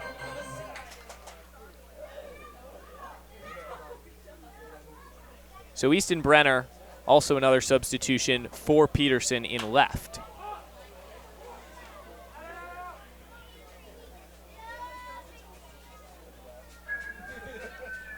And that's a foul ball as the rain continues to pick up. It's definitely a factor at this stage. No doubt about that. But we're playing through it. Nolan Stevens now facing a 2-1 count after that foul ball. And when you're struggling like Nolan has at the plate, just to get ahead in a count, be 2-1, be in command of the box, that's a massive start. This is also a great time to hold your bat. Because if you're Aiden O'Donnell, it's your second start in the NECBL. It's raining. Stevens didn't listen to you there, and he probably regrets it. 2-2 to the leadoff batter in the 7th for Newport, trying to extend a 5-run lead. It's game 1 of a best-of-3 series. Game 2 in Bristol tomorrow night. Game 3, if necessary, back here on Tuesday. Count full. Rain eases up a little bit, but still coming down. Let's go, Nolan. Aiden O'Donnell ready to deal the 3-2 pitch. Down low, that's ball 4. Stevens takes his base. Second time he's reached tonight. First batter faced for Aiden O'Donnell is a walk. His last appearance, he walked 2 batters. Yeah, did not record an out in that debut. July 27th at Danbury. Now, he has been playing summer ball this summer. Before coming to Bristol, he was with the Road Warriors in the Futures League, played 8 games there, 17 1/3 innings. The Road Warriors are a temporary team this summer in the Futures League. They play every game on the road. Isn't that something? Hence the name. Hence the name, exactly. That's Wow, unbelievable. that's hard. Yeah. Where's home base? So they don't really have one, but they're replacing the Pittsfield Suns, who are not playing this summer because of an issue with their ballpark, I believe, Wacona, as the 1-0's fired upstairs on Austinfort, 2-0. That's really where's the bus leave from? So I don't know all the details on that. I do know a couple of guys playing for that team, so I'll have to investigate further. But it is intriguing all around. They're literally away every single game. That's unbelievable. A lot of experience in the NECBL. You get broadcasting experience, you get color commentary, heck, you even get investigative reporting experience. I try. Some people have Adam Schefter as their insider. We have Sam Reese. Sam Reese. No, now you're putting Sammy way too much praise on me. 2-1 off speed. It's a strike. Runner taking off. Stevens in there. The tag late from Peyton. And a runner in scoring position with nobody out for Newport. The throw came from Dean O'Neill. Again, O'Neill just moved to the catcher position from first. Have to imagine Beck Milner's day is done. Zerillo will take his place in the lineup. We'll see if those changes can provide a much-needed spark for Bristol. That's exactly what Bink and the coaching staff are trying to do. Just shake things up, put some new bats in the lineup with Brenner, with Zerillo. Try and change the tune because clearly you can't keep going with those first 6 innings of work. Now a full count on Matt Austinfort with Randy Seymour in the on-deck circle.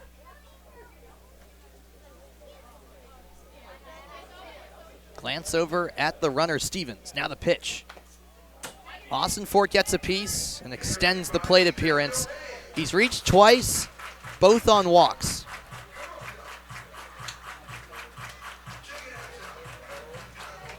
Also had that weird dribbler that the catcher picked up and slung to first in the 5th. That's the lone time Austin Fort has been put away. And time called last second by Austin Fort, granted by home plate umpire Marvick Gomez. Rain comes down a bit more. Field still in good condition. Yeah. It seems that way for sure. Another payoff pitch. And Austin Fort wins the battle. He's walked for the 3rd time tonight. Newport has 2 on with nobody out, as the Blues will potentially use a mound visit here, or rather just a quick gathering. And look, this is a tough situation for Aiden O'Donnell. He walks 2 in a row, and there will be a larger mound visit. That'll end the day for him, but he's put in a tough spot. It's raining. It's playoffs. The nerves are there, and unfortunate to see. So Bristol will make a call to the bullpen, not wanting to take any risks here with Aiden O'Donnell. We'll let you know who the new man on the bump is after a quick break here on ESPN+. Stick around.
Aiden O'Donnell began the inning on the bump for Bristol. He walked the first 2 batters faced, and that resulted in the curtain call. So Bristol goes to its 5th pitcher of the night, and it's Brian Dowling entering the contest, making his 14th appearance of the summer.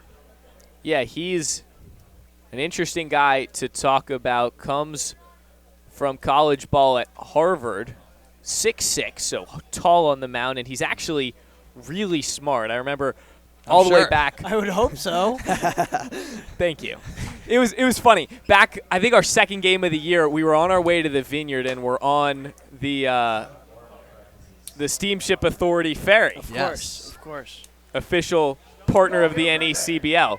And everyone went up to the top deck, and Brian stayed down at like one of the low tables, got his computer out, got some paper, and started grinding out some sort of homework. There we go. Gotta respect it. Also a nice kid. A lot of fun to hang out with around the park during downtime. There's plenty of downtime in the NECBL. Rain delays, batting practice, yeah, bus rides. It's true. Some long rain rides. delays, bus rides. I want to count the hours Rain I've spent.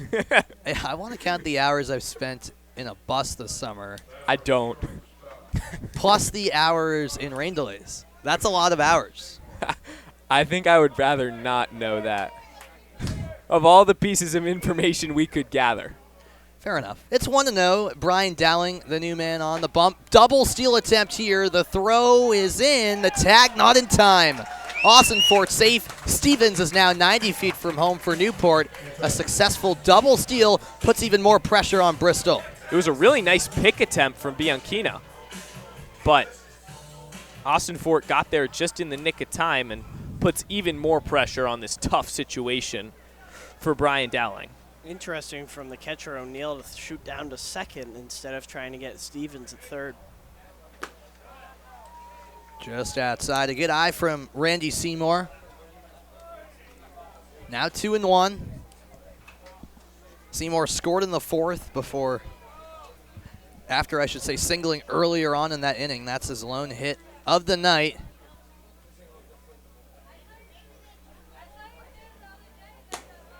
Similar location, second time around, 3-1. Nice frame from Dean O'Neill. Pitch that was way outside, made it look pretty close.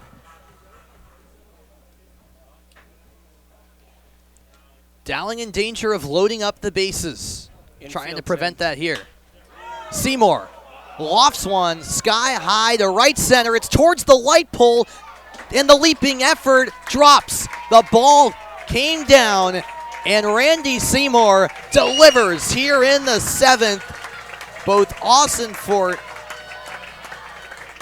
and Stevens coming in, and the Newport Gulls in business. I beg your pardon. Stevens coming in. Austinfort now 90 feet from home as he was waiting to see if that was caught. Either way, Newport extends the lead. Exactly right. That ball hung in the air a long time, and it just continued to carry. It was a difficult play.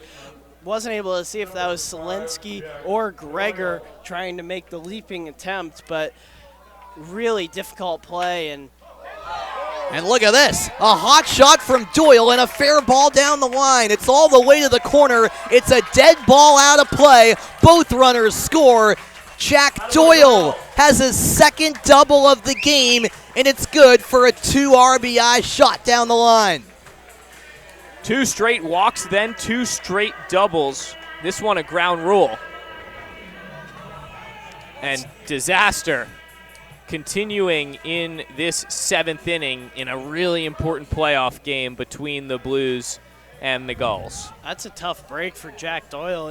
He was digging in for third and looked like he would have gotten there easily, but has to stay up at second. Now roll over to the top of the order. A chance for Newport to really open this game up.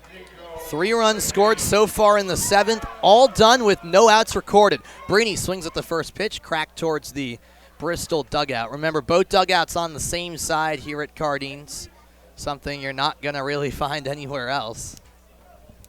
Because it's in the heart of Newport, space is precious. Yes. 0-1 for Brini. To the right side, it's corralled by Zarillo, who hustles to the bag and gets that long-awaited first out for Bristol. Meanwhile, Doyle advances to third. Only the first out for Bristol. That is a tough one to swallow. And even, sorry, Zach, go ahead.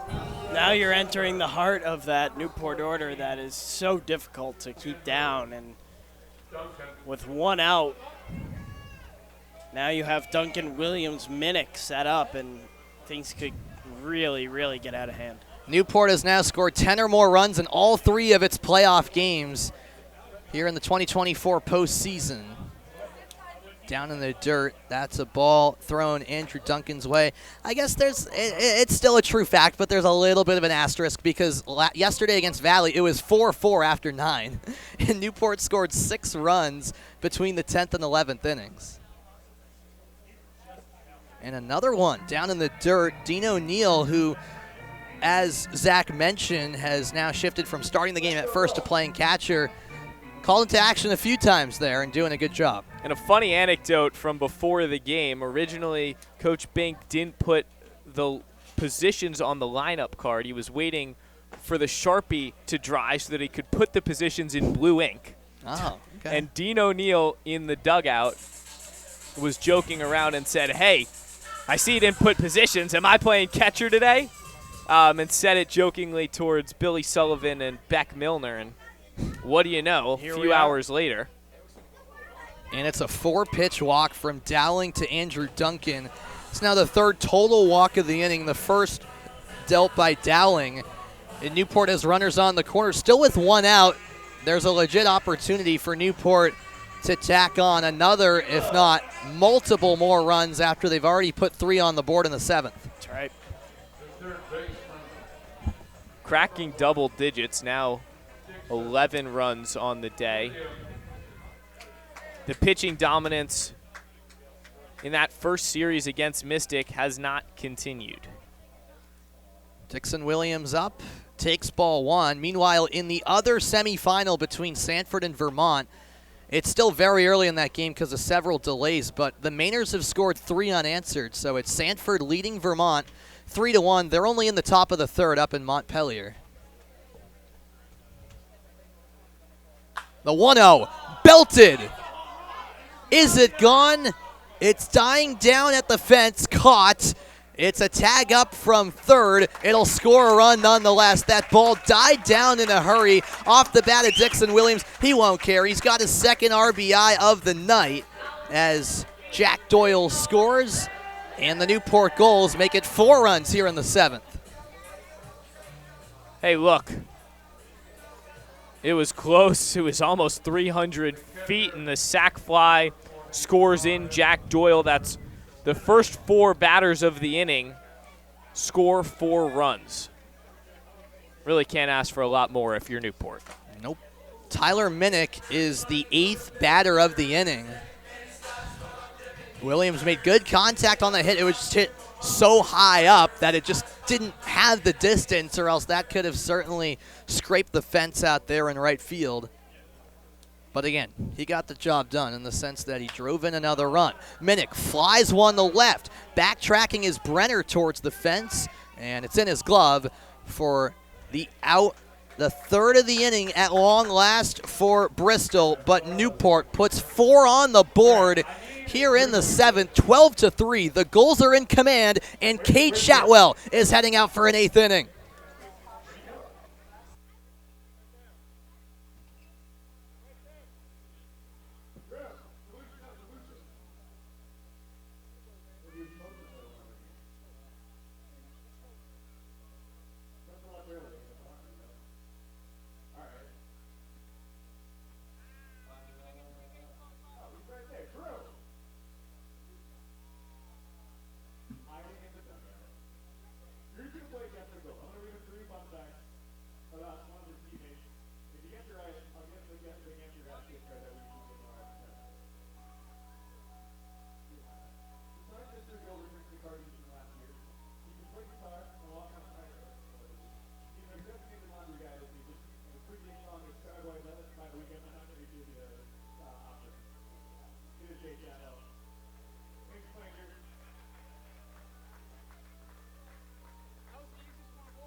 Heading to the 8th in Newport, and the Gulls are in control. A 12-3 lead over the Blues. I mentioned it before the break, but Cade Shatwell is going back into the game for an 8th inning of work. He's closing in on 100 pitches, and I think you're right, Brendan. They want him to go all the way if possible. That limit in the NECBL is 120. I think he's going to reach that. So that's the number to watch. He's at how many? 96 pitches, yes, I believe, right now. And that crazy distance. That is the number to watch. So he has 24 pitches to work with for 6 outs. And reasonable. Which is reasonable, especially for him. But as that velo starts to drop a little bit, things might start to change. And it only helps him as well, Zach, that Newport's offense just scored 4 more runs because now Shatwell has 9 runs of insurance to work with. And here's the other killer. This game, while it's not over, it's a runaway for the Gulls. It's a tough feat for the Blues to come back. But the Gulls are also in perfect position heading towards the next game because they have almost every reliever fresh in the bullpen, right? Yeah.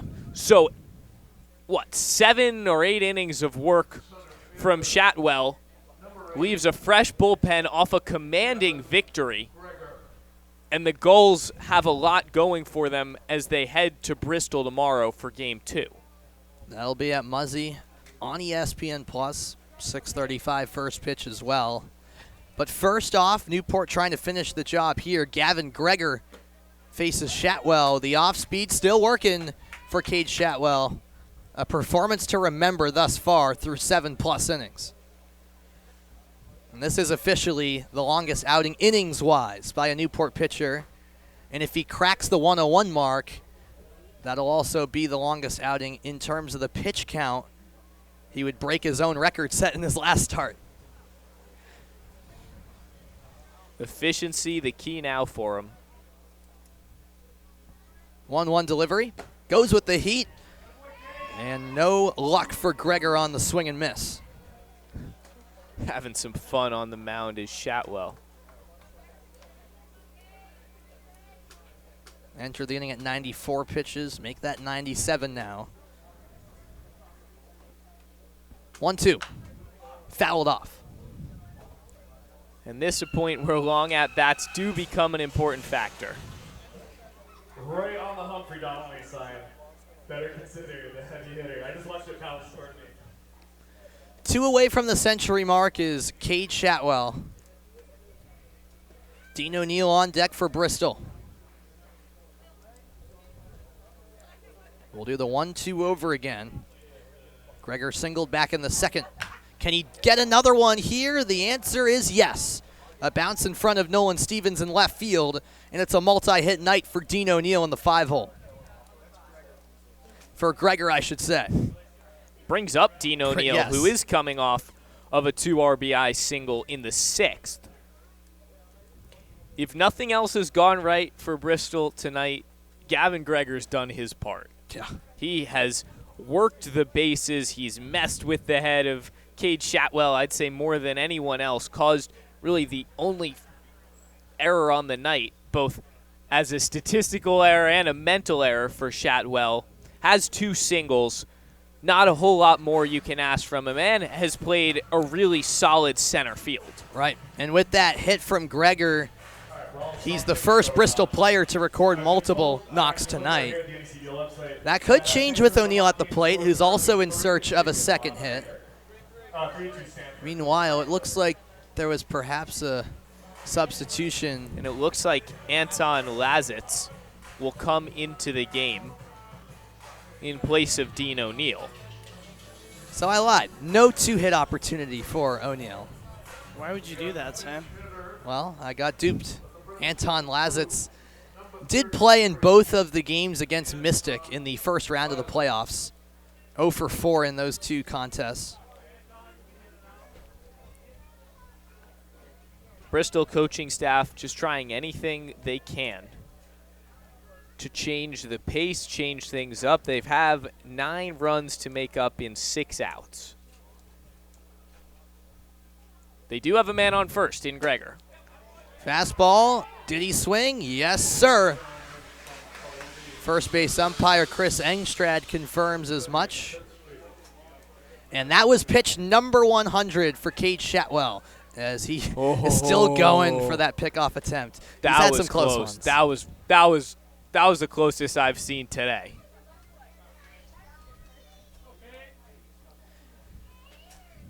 Pitch 101 coming from Cade Shatwell. And it's blasted to left. Will it stay fair? No. It veered left of that foul line, or else that was long gone. That was well over the fence. We don't have an official distance, but that was just laced by Anton Lazitz, his first contact of the night. It was the exit velo. Exit velocity was 89. Seemed even more, really. Yeah. And this pitch right here will be 102. And it's fouled off the foot of Anton Lazitz. The home plate umpire, Marvin Gomez, making it clear that that was a foul ball. So with that pitch, Cade Shatwell has surpassed how long his last start was, which was 101 pitches against Mystic. And this is officially, pitch count-wise, the longest outing of any starter this season for Newport. And for Cade, you need to get out of this inning quickly. It's gone on. If he wants to go the complete game, it needs to happen sooner rather than later. He has pitched a complete game this year, if I'm not mistaken. In a 7-inning game. Yes, it was 7. That was the 101 pitch performance, game 2 of a doubleheader. So a little bit of an asterisk there. Definitely is one, but still impressive nonetheless. Shatwell taking his pleasant time, delivers a ball inside. Right on the edge. Call could have gone either way. And considering that pitch count for Shatwell was really hoping for the strike. Every pitch matters. There's that sling over to first. Gregor was ready. First time Gregor made it back, but was caught a little bit off guard. This time, Gregor was well prepared. Now the 1-2 to Lazitz. Smoked foul down the third baseline. Oh, an error there in the bullpen. Cannot make the barehanded grab.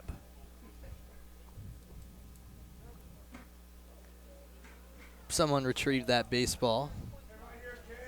Cade Shatwell continues to just be locked in. First out's been hard to come by, however. Let's hear it for Cade.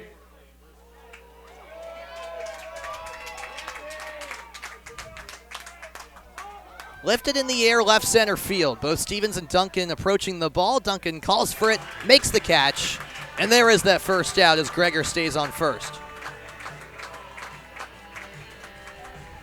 We'll bring up the lefty DH in Joe Muzio.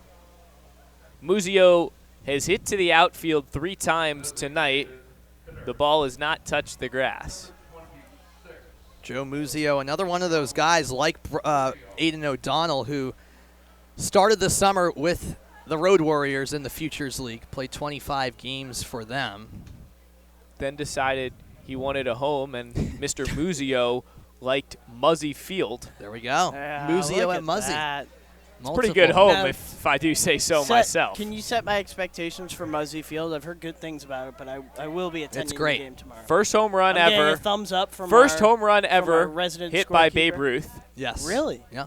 Has that kind of old-time, old Babe Ruth type feel. It's got like the old archway, and you walk into the grandstand. It's cool. It's got a fantastic press box too. Oh, press box, a state of the art. My favorite away ballpark. Of course, you were concerned about the press box. 1-0. Hit high in the air left field. A lot of ground to cover for Nolan Stevens. Will he get there? Yes, he will.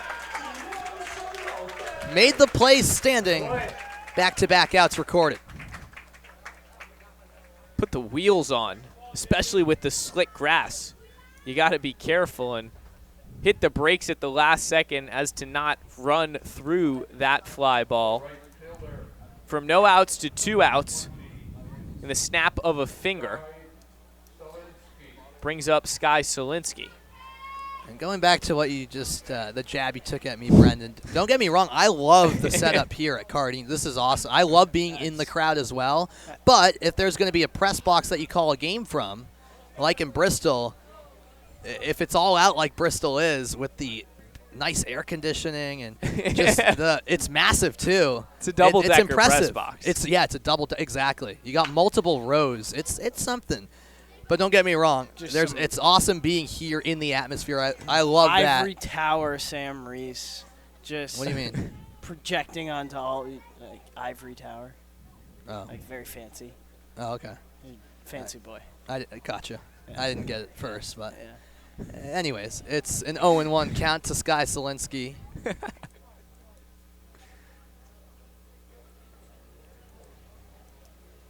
4 outs, all that's left for Bristol. Oh, and that was shot right at Shatwell. He ducked out of the way. That third out recorded anyways from Newport, and now just 3 outs left for the Bristol Blues. Cade Shatwell has been nails on the mound for Newport. We head to the bottom of the 8th. It's 12-3 Newport.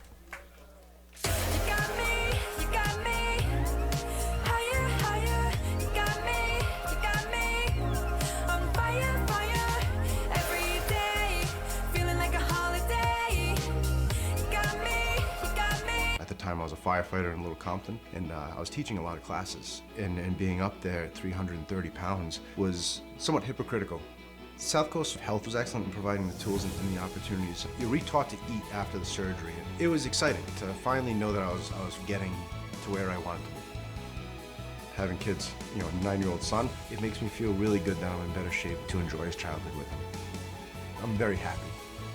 Very happy.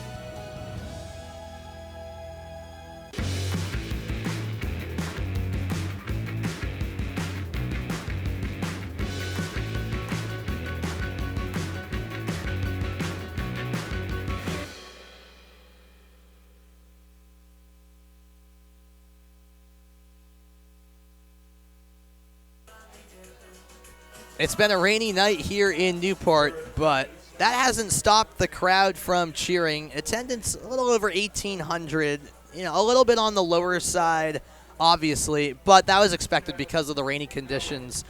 So still, a solid crowd that has come to watch this playoff game for the Newport Gulls, and the Gulls are hoping that they will have another home game, ideally in the next round, the championship series, but Game 3 of this series, if necessary, would be back here at Cardines on Tuesday after Game 2 takes place tomorrow.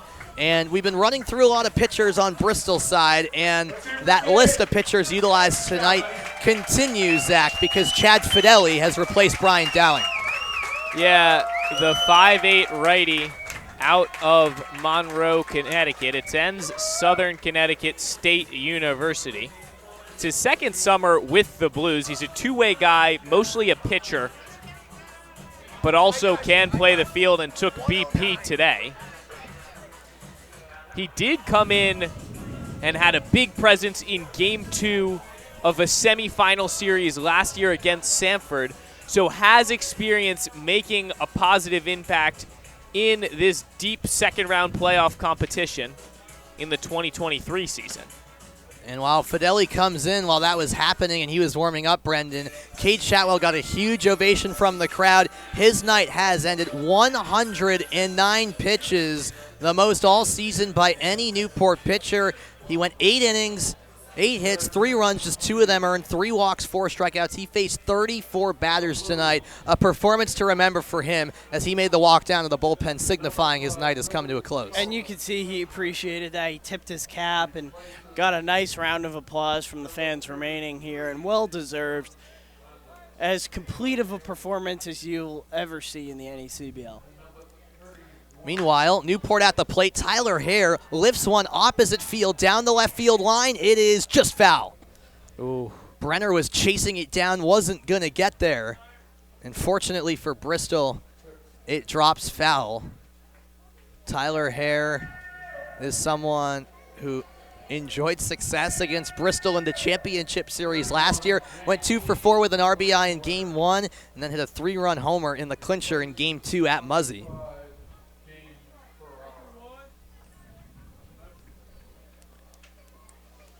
Here comes the 0-1 to Hare. He swings through it. In fact, Hare was the only batter we didn't see step up to the plate in that long 7th inning in which Newport put 4 on the board. Some changes in the field. Jordan Payton at second. Bianchina at third. At short is JT Landwehr. Cirillo still at first. So that means among position players, Gregor and Selinski, the center fielder and right fielder, are the only starters who are still in their position they started tonight out with. As it's now 2-2 to Tyler Hare. Meanwhile, in the other semifinal, they've been going back and forth. Sanford now leads Vermont 4-3. They're still in the top of the 4th inning. That's going to be some true NECBL after dark up north. Late baseball. Oh, yeah. Late bus rides. Yeah. I want to say Sanford is still about 3 hours from Montpelier. As Hare cracks one sky high to left, ranging towards the fence. Brenner, he takes a few steps in, puts a squeeze on it for out number 1. A little bit of slippage in left field for Brenner. You could see, especially those first few steps back, was able to reel in that catch, but a little bit more difficult than it normally would have been. Brings up Nolan Stevens. Yeah, still made the play nonetheless as Stevens takes ball 1. Oh, wow, I was almost on the money. 171 miles separate Sanford, or rather, to be precise, Goodall Park, the home of the Sanford Mainers, and Montpelier Recreation Field, home of the Vermont Mountaineers. It's about 2 hours, 58 minutes. Ooh.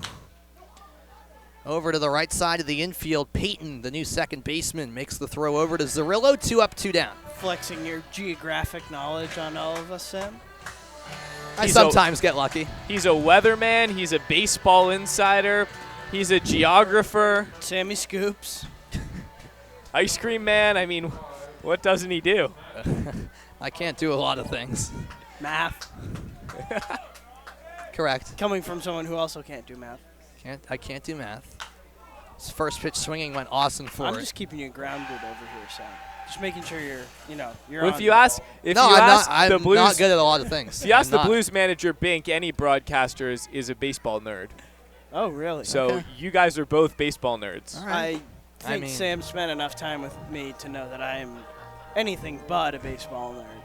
Why would you say that? You're the expert analyst here. Of course. The best color man in the NECBL. Oh, now you're just getting cocky. Also the best dancing I'll give you best dancing cameraman. Appreciate that. Foul to the right side from Austin Ford. It's now 1-2. The Gulls in complete control, leading game 1 12-3. Hey, how many cameramen have been posted on people's personal Instagrams That was wild. selling to get a raise? They were telling the Newport Gulls to give me a raise. So now did you're you asking. get that raise? Yeah. Did not. No, I didn't. I didn't. Opposite field, it has potential, and it is foul. Oh. Talk about a game of inches. It looked like it might have bounced on the line, but the third base umpire and Rick Force said it did not. We take a look. Oof. That was right on the line. Difficult call to make, but very emphatic from Rick Force. And of a play that close, you just want to make a call and stay confident with it. There's nothing else to do. So Austin Fort will try again. 1-2 by Fideli. Swing and a miss. It's a 1-2-3 inning for Bristol. The first time we've said that tonight. It might be too little, too late. We're heading to the final inning. The Blues need 9 to tie.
We're heading into the 9th and final inning here from Cardines Field. It's game 1 of this semifinal series between the Bristol Blues and the Newport Gulls. Newport up 12-3. We mentioned that's it for Cade Shatwell. What an 8-inning, 109-pitch performance from one of Newport's most important starters all season long.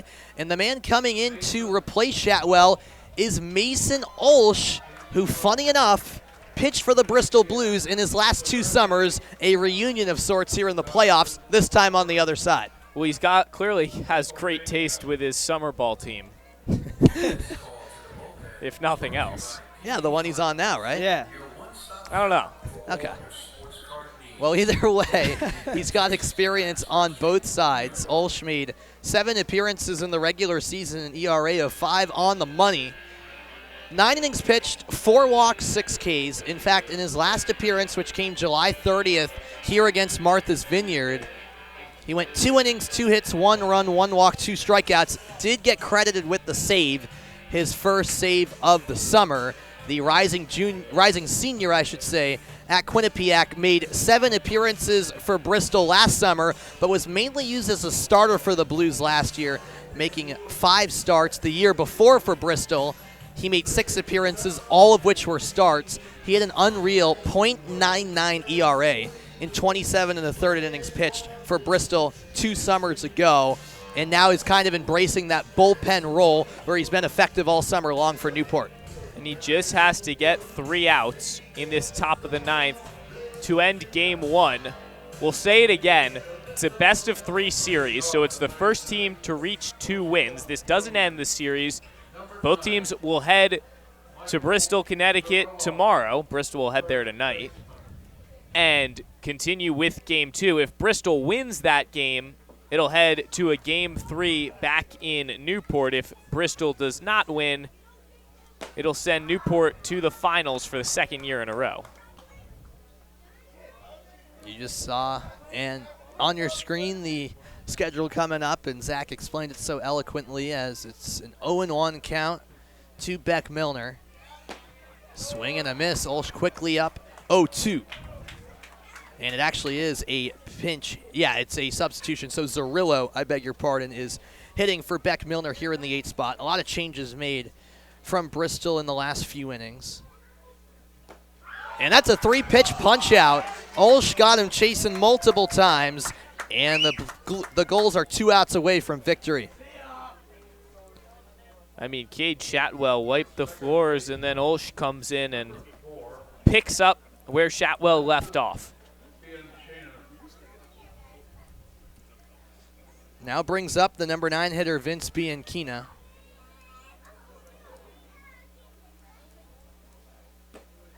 As he takes a ball, Sanford has taken a 5-3 lead now over Vermont in the top of the 4th inning.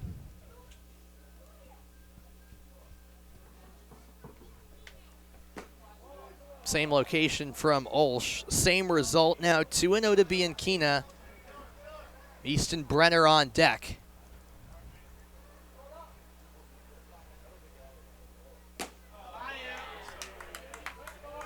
That time a strike. Inner third, just under 90 miles an hour. A nice pitch from Olsch. 2-1, inside corner, a strike called by Marvick Gomez. Olsch right back into it. Really pitching on those corners.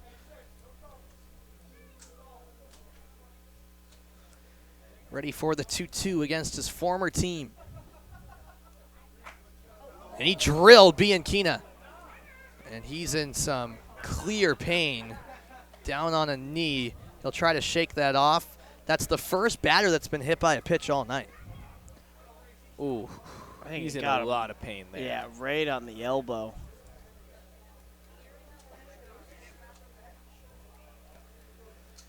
So he'll be looked at. Just a pitch that got away from Olsch. Yeah, you see there. Bianchina was thinking about swinging, so that's why the elbow was kind of put towards the ball. And then at the last second, he didn't have enough time to react and back out on a 90-mile-an-hour delivery from Olsch. And he's going to be pinch run for. It'll be Brady Short coming in, and that's really unfortunate to see. Bianchina has been such a bright spot just across the board since he's joined this squad. And you hate to see it. So we hope Bianchina is okay looking ahead to the rest of the series. Brady Short, the pinch runner for him. Easton Brenner facing Mason Olsch, the fastball outside. Sam, what is your hunch as to who will be the Gulls starter tomorrow? Drew Blake. I would have to think it's him. I'd be surprised if it wasn't. But you never know. Swung through there. It's now 1-1. Do you agree, Brendan? I would. I think that would be fair, and you've certainly opened up a lot of possibilities with Cade going 8 innings and not using a lot of arms that were probably being scheduled to be used tonight. And for the Blues tomorrow, it'll likely be Jackson Casau. Guy who's pitched exclusively home games so far this year. 2-1 to Brenner. That one nearly clipped him, but it's called a strike. Perfect placement on the pitch. It certainly fooled Brenner. It was close. Brenner was hugging the plate a little bit. Yeah. Seemed closer than it was. lifted to left. Stevens slipped and can't make the play. That ball rolls to the fence. He lost his footing multiple times, and short, getting the wave from third. The ball finally comes to the infield. All the way to third goes Easton Brenner. And Bristol, it might be a consolation prize, but they get a run here in the ninth. It goes down as a triple because of the slip for Nolan Stevens. Never hit his glove there, and that's just unfortunate. Yeah, you hope that Nolan is all right. He kind of was slow to get up, and he's hunched over in left field. So hope he didn't hurt himself on the way down, but it's simple as that. I think it's just cleats didn't dig in. And it's unfortunate to see in a ninth inning that isn't very close, that really doesn't have a lot of consequence in this game, one guy in Bianchina get hurt, and hopefully not a second in the left fielder Stevens. He's still out there, appears to be okay, but you never know. He looks like he's moving around okay. Dirty pants, that's for sure. Time now called as Tyler Minnick wants to have a word with Mason Olsch. Jordan Payton, the batter. Collective groan from the crowd. We're an out and change away from ending this one, and it's now 8 runs. Could be 7 if Easton Brenner is able to reach from third, that the Blues would need to tie. And there's a ball from Olsch. So that second out, not coming easy. Says it's 71 degrees. I don't know. It feels much muggier than that. There's a strike. No swing from Payton. 2-2. Right on the outer corner of the zone. Can Olsch put away Jordan Payton here? Popped up in the air, down the first base line. Backtracking is Austin Ford. He's got it. The first baseman with a great job to locate that baseball, and the Gulls need one more out. Still a runner on third, but only 1 out left for the Blues to make up a lot. Brings up Dean Ferrara. JT Landwehr will pinch hit for Ferrara, so another change here. How many guys do the Blues have? A lot. It's a deep team. Strike one, the Landwehr. Landwehr's a two-way. He's Yes. a pitcher and a hitter. Plays shortstop and pitches. Has made 10 appearances on the mound, one of them against Newport back on June 9th at Muzzy. He went chasing there. Olsch needs one more strike.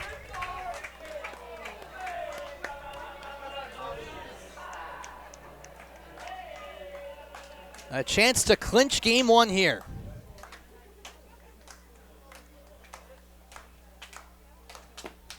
Not so fast. Down and away a ball.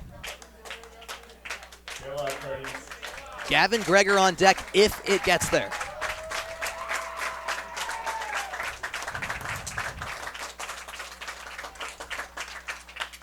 Up the middle, it's through the gap, a base hit. RBI single for JT Landwehr brings Easton Brenner home, and we're not done yet here at Cardines. It's now a 12-5 ball game. Collective groan from the crowd as this game rolls on. Well done. Well done. Hat tip. It's a good one. Appreciate that. Meanwhile, it will be Gavin Greger getting one more chance. This will be his 5th at-bat of the day. So far, he is 2 for 4 with a couple of singles. And he lifts this one to right center field. He has 3 hits tonight. Hitting the brakes at second is Landwehr. And what a night for Gavin Greger. If you're going to take any positives out of tonight for the Blues, it's Gavin Greger for sure. Hey, and look, the Blues are striping together a little bit of a run here in this 9th inning. 5-12 now the score with runners on first and second. Don't call it over till it's over. 2-out rally. Blues string some hits together. Brady short. No, that actually looks like Billy Sullivan.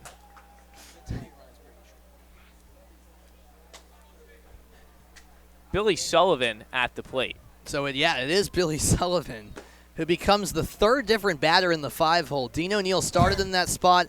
Then it was Anton Lazitz. Now it's Billy Sullivan. Is the Blues manager just like trying to make things difficult for us?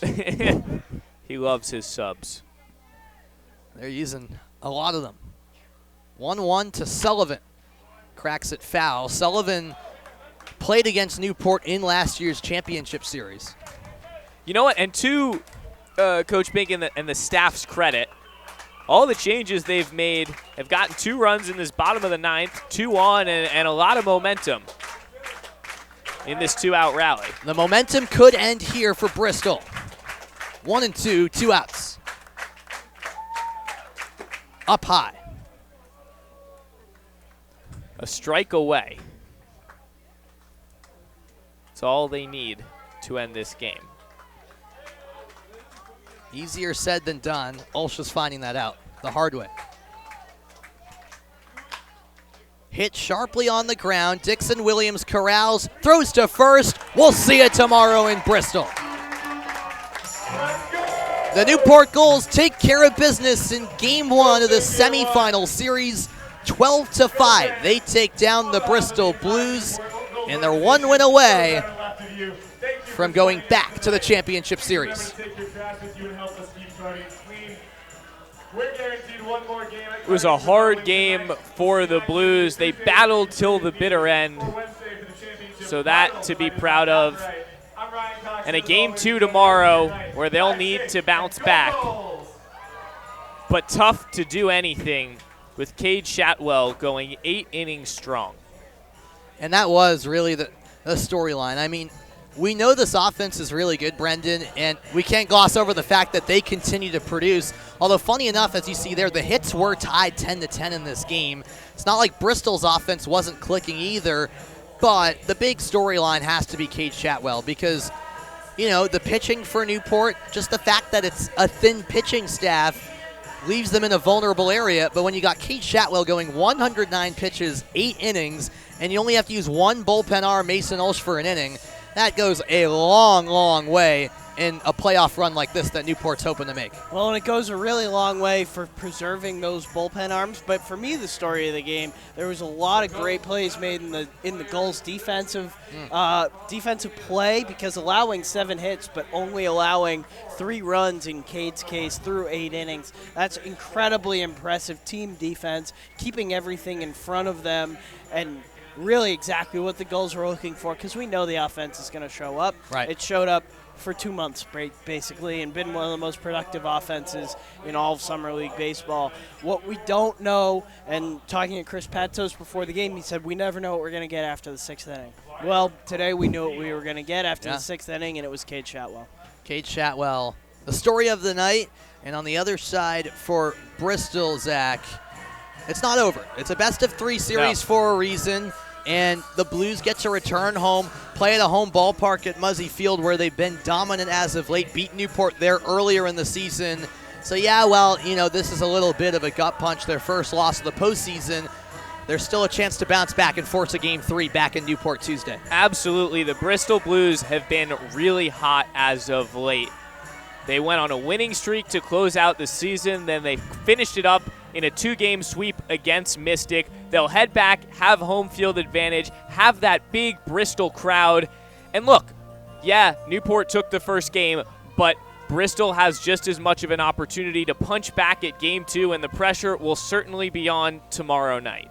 All right, well, Game 1 of the semifinal series, a rematch of last year's championship series, is one for the books as the Newport Gulls take care of business. A 12-5 victory over the Bristol Blues. That puts a wrap here on ESPN Plus. A big thanks, as always, to our executive producer, of the NECBL on ESPN Plus, PJ Moynihan, as well as our in-house producer and Tom Lima, our fantastic director, and Mike Basile. Everyone working hard behind the scenes. We appreciate it. Oh, a ton as always. And as usual, a big thanks to my great partners in Brendan Locke and Zach Brody. I'm Sam Reese saying so long from Cardines Field. The Newport Gulls take a 1-0 series lead over the Bristol Blues. Game 2 tomorrow in Bristol, 6:30 ESPN Plus. All games airing on the ESPN networks are streaming live and archived on the ESPN app. This has been a presentation of ESPN. The Newport Gulls take care of business in Game 1 of the semifinal series against the Bristol Blues. 12-5 the final score, and I'm standing next to a guy who dominated on the mound tonight, Cade Shatwell. Cade, you go 8 innings tonight. Do you know how many pitches you threw tonight? Let me guess, like 98? 109. Oh. All right. You went 101 against Mystic in your last outing. You go 109 tonight. What allows you to go that deep into games and not a lot of velocity even coming off those pitches? I honestly couldn't tell you. I'm a dog, I feel like, and I just want to compete, and I'm going to give you my all, so that's it, really, yeah. There we go. Yeah. Easy as that. And how much did your experience last summer being with the Gulls, one of 4 current players on this team that won a championship with this Newport team, how did that kind of help you come back for a second summer here and prepare you for moments like this in the postseason where you're ready for these big moments? Yeah, I feel like it's just experience, and I've been here before, so I'm comfortable with that. And comfortable goes a long way with me, and that's what I feel like I'm doing the best. And in addition to your dominance on the mound tonight, the offense continued to do its thing. Yeah. How much does it help for you as the pitcher as well to just have that run insurance throughout the game as well and see the guys up and down the lineup on the offensive side of the ball continue to deliver? Oh, it's amazing. It takes like a lot of, there's no stress, but it takes a lot, it's nice. It's nice to have, and I love when they get runs for me because I can just go out there and do my thing and just be comfortable. And, Well, you certainly did your thing tonight, Cade Shatwell. Appreciate the time. 8 innings, 109 pitches. That's a season high this summer for any Newport Gulls pitcher. The Gulls take down the Blues 12-5 in Game 1. Game 2 slated for Monday night tomorrow at Muzzy Field.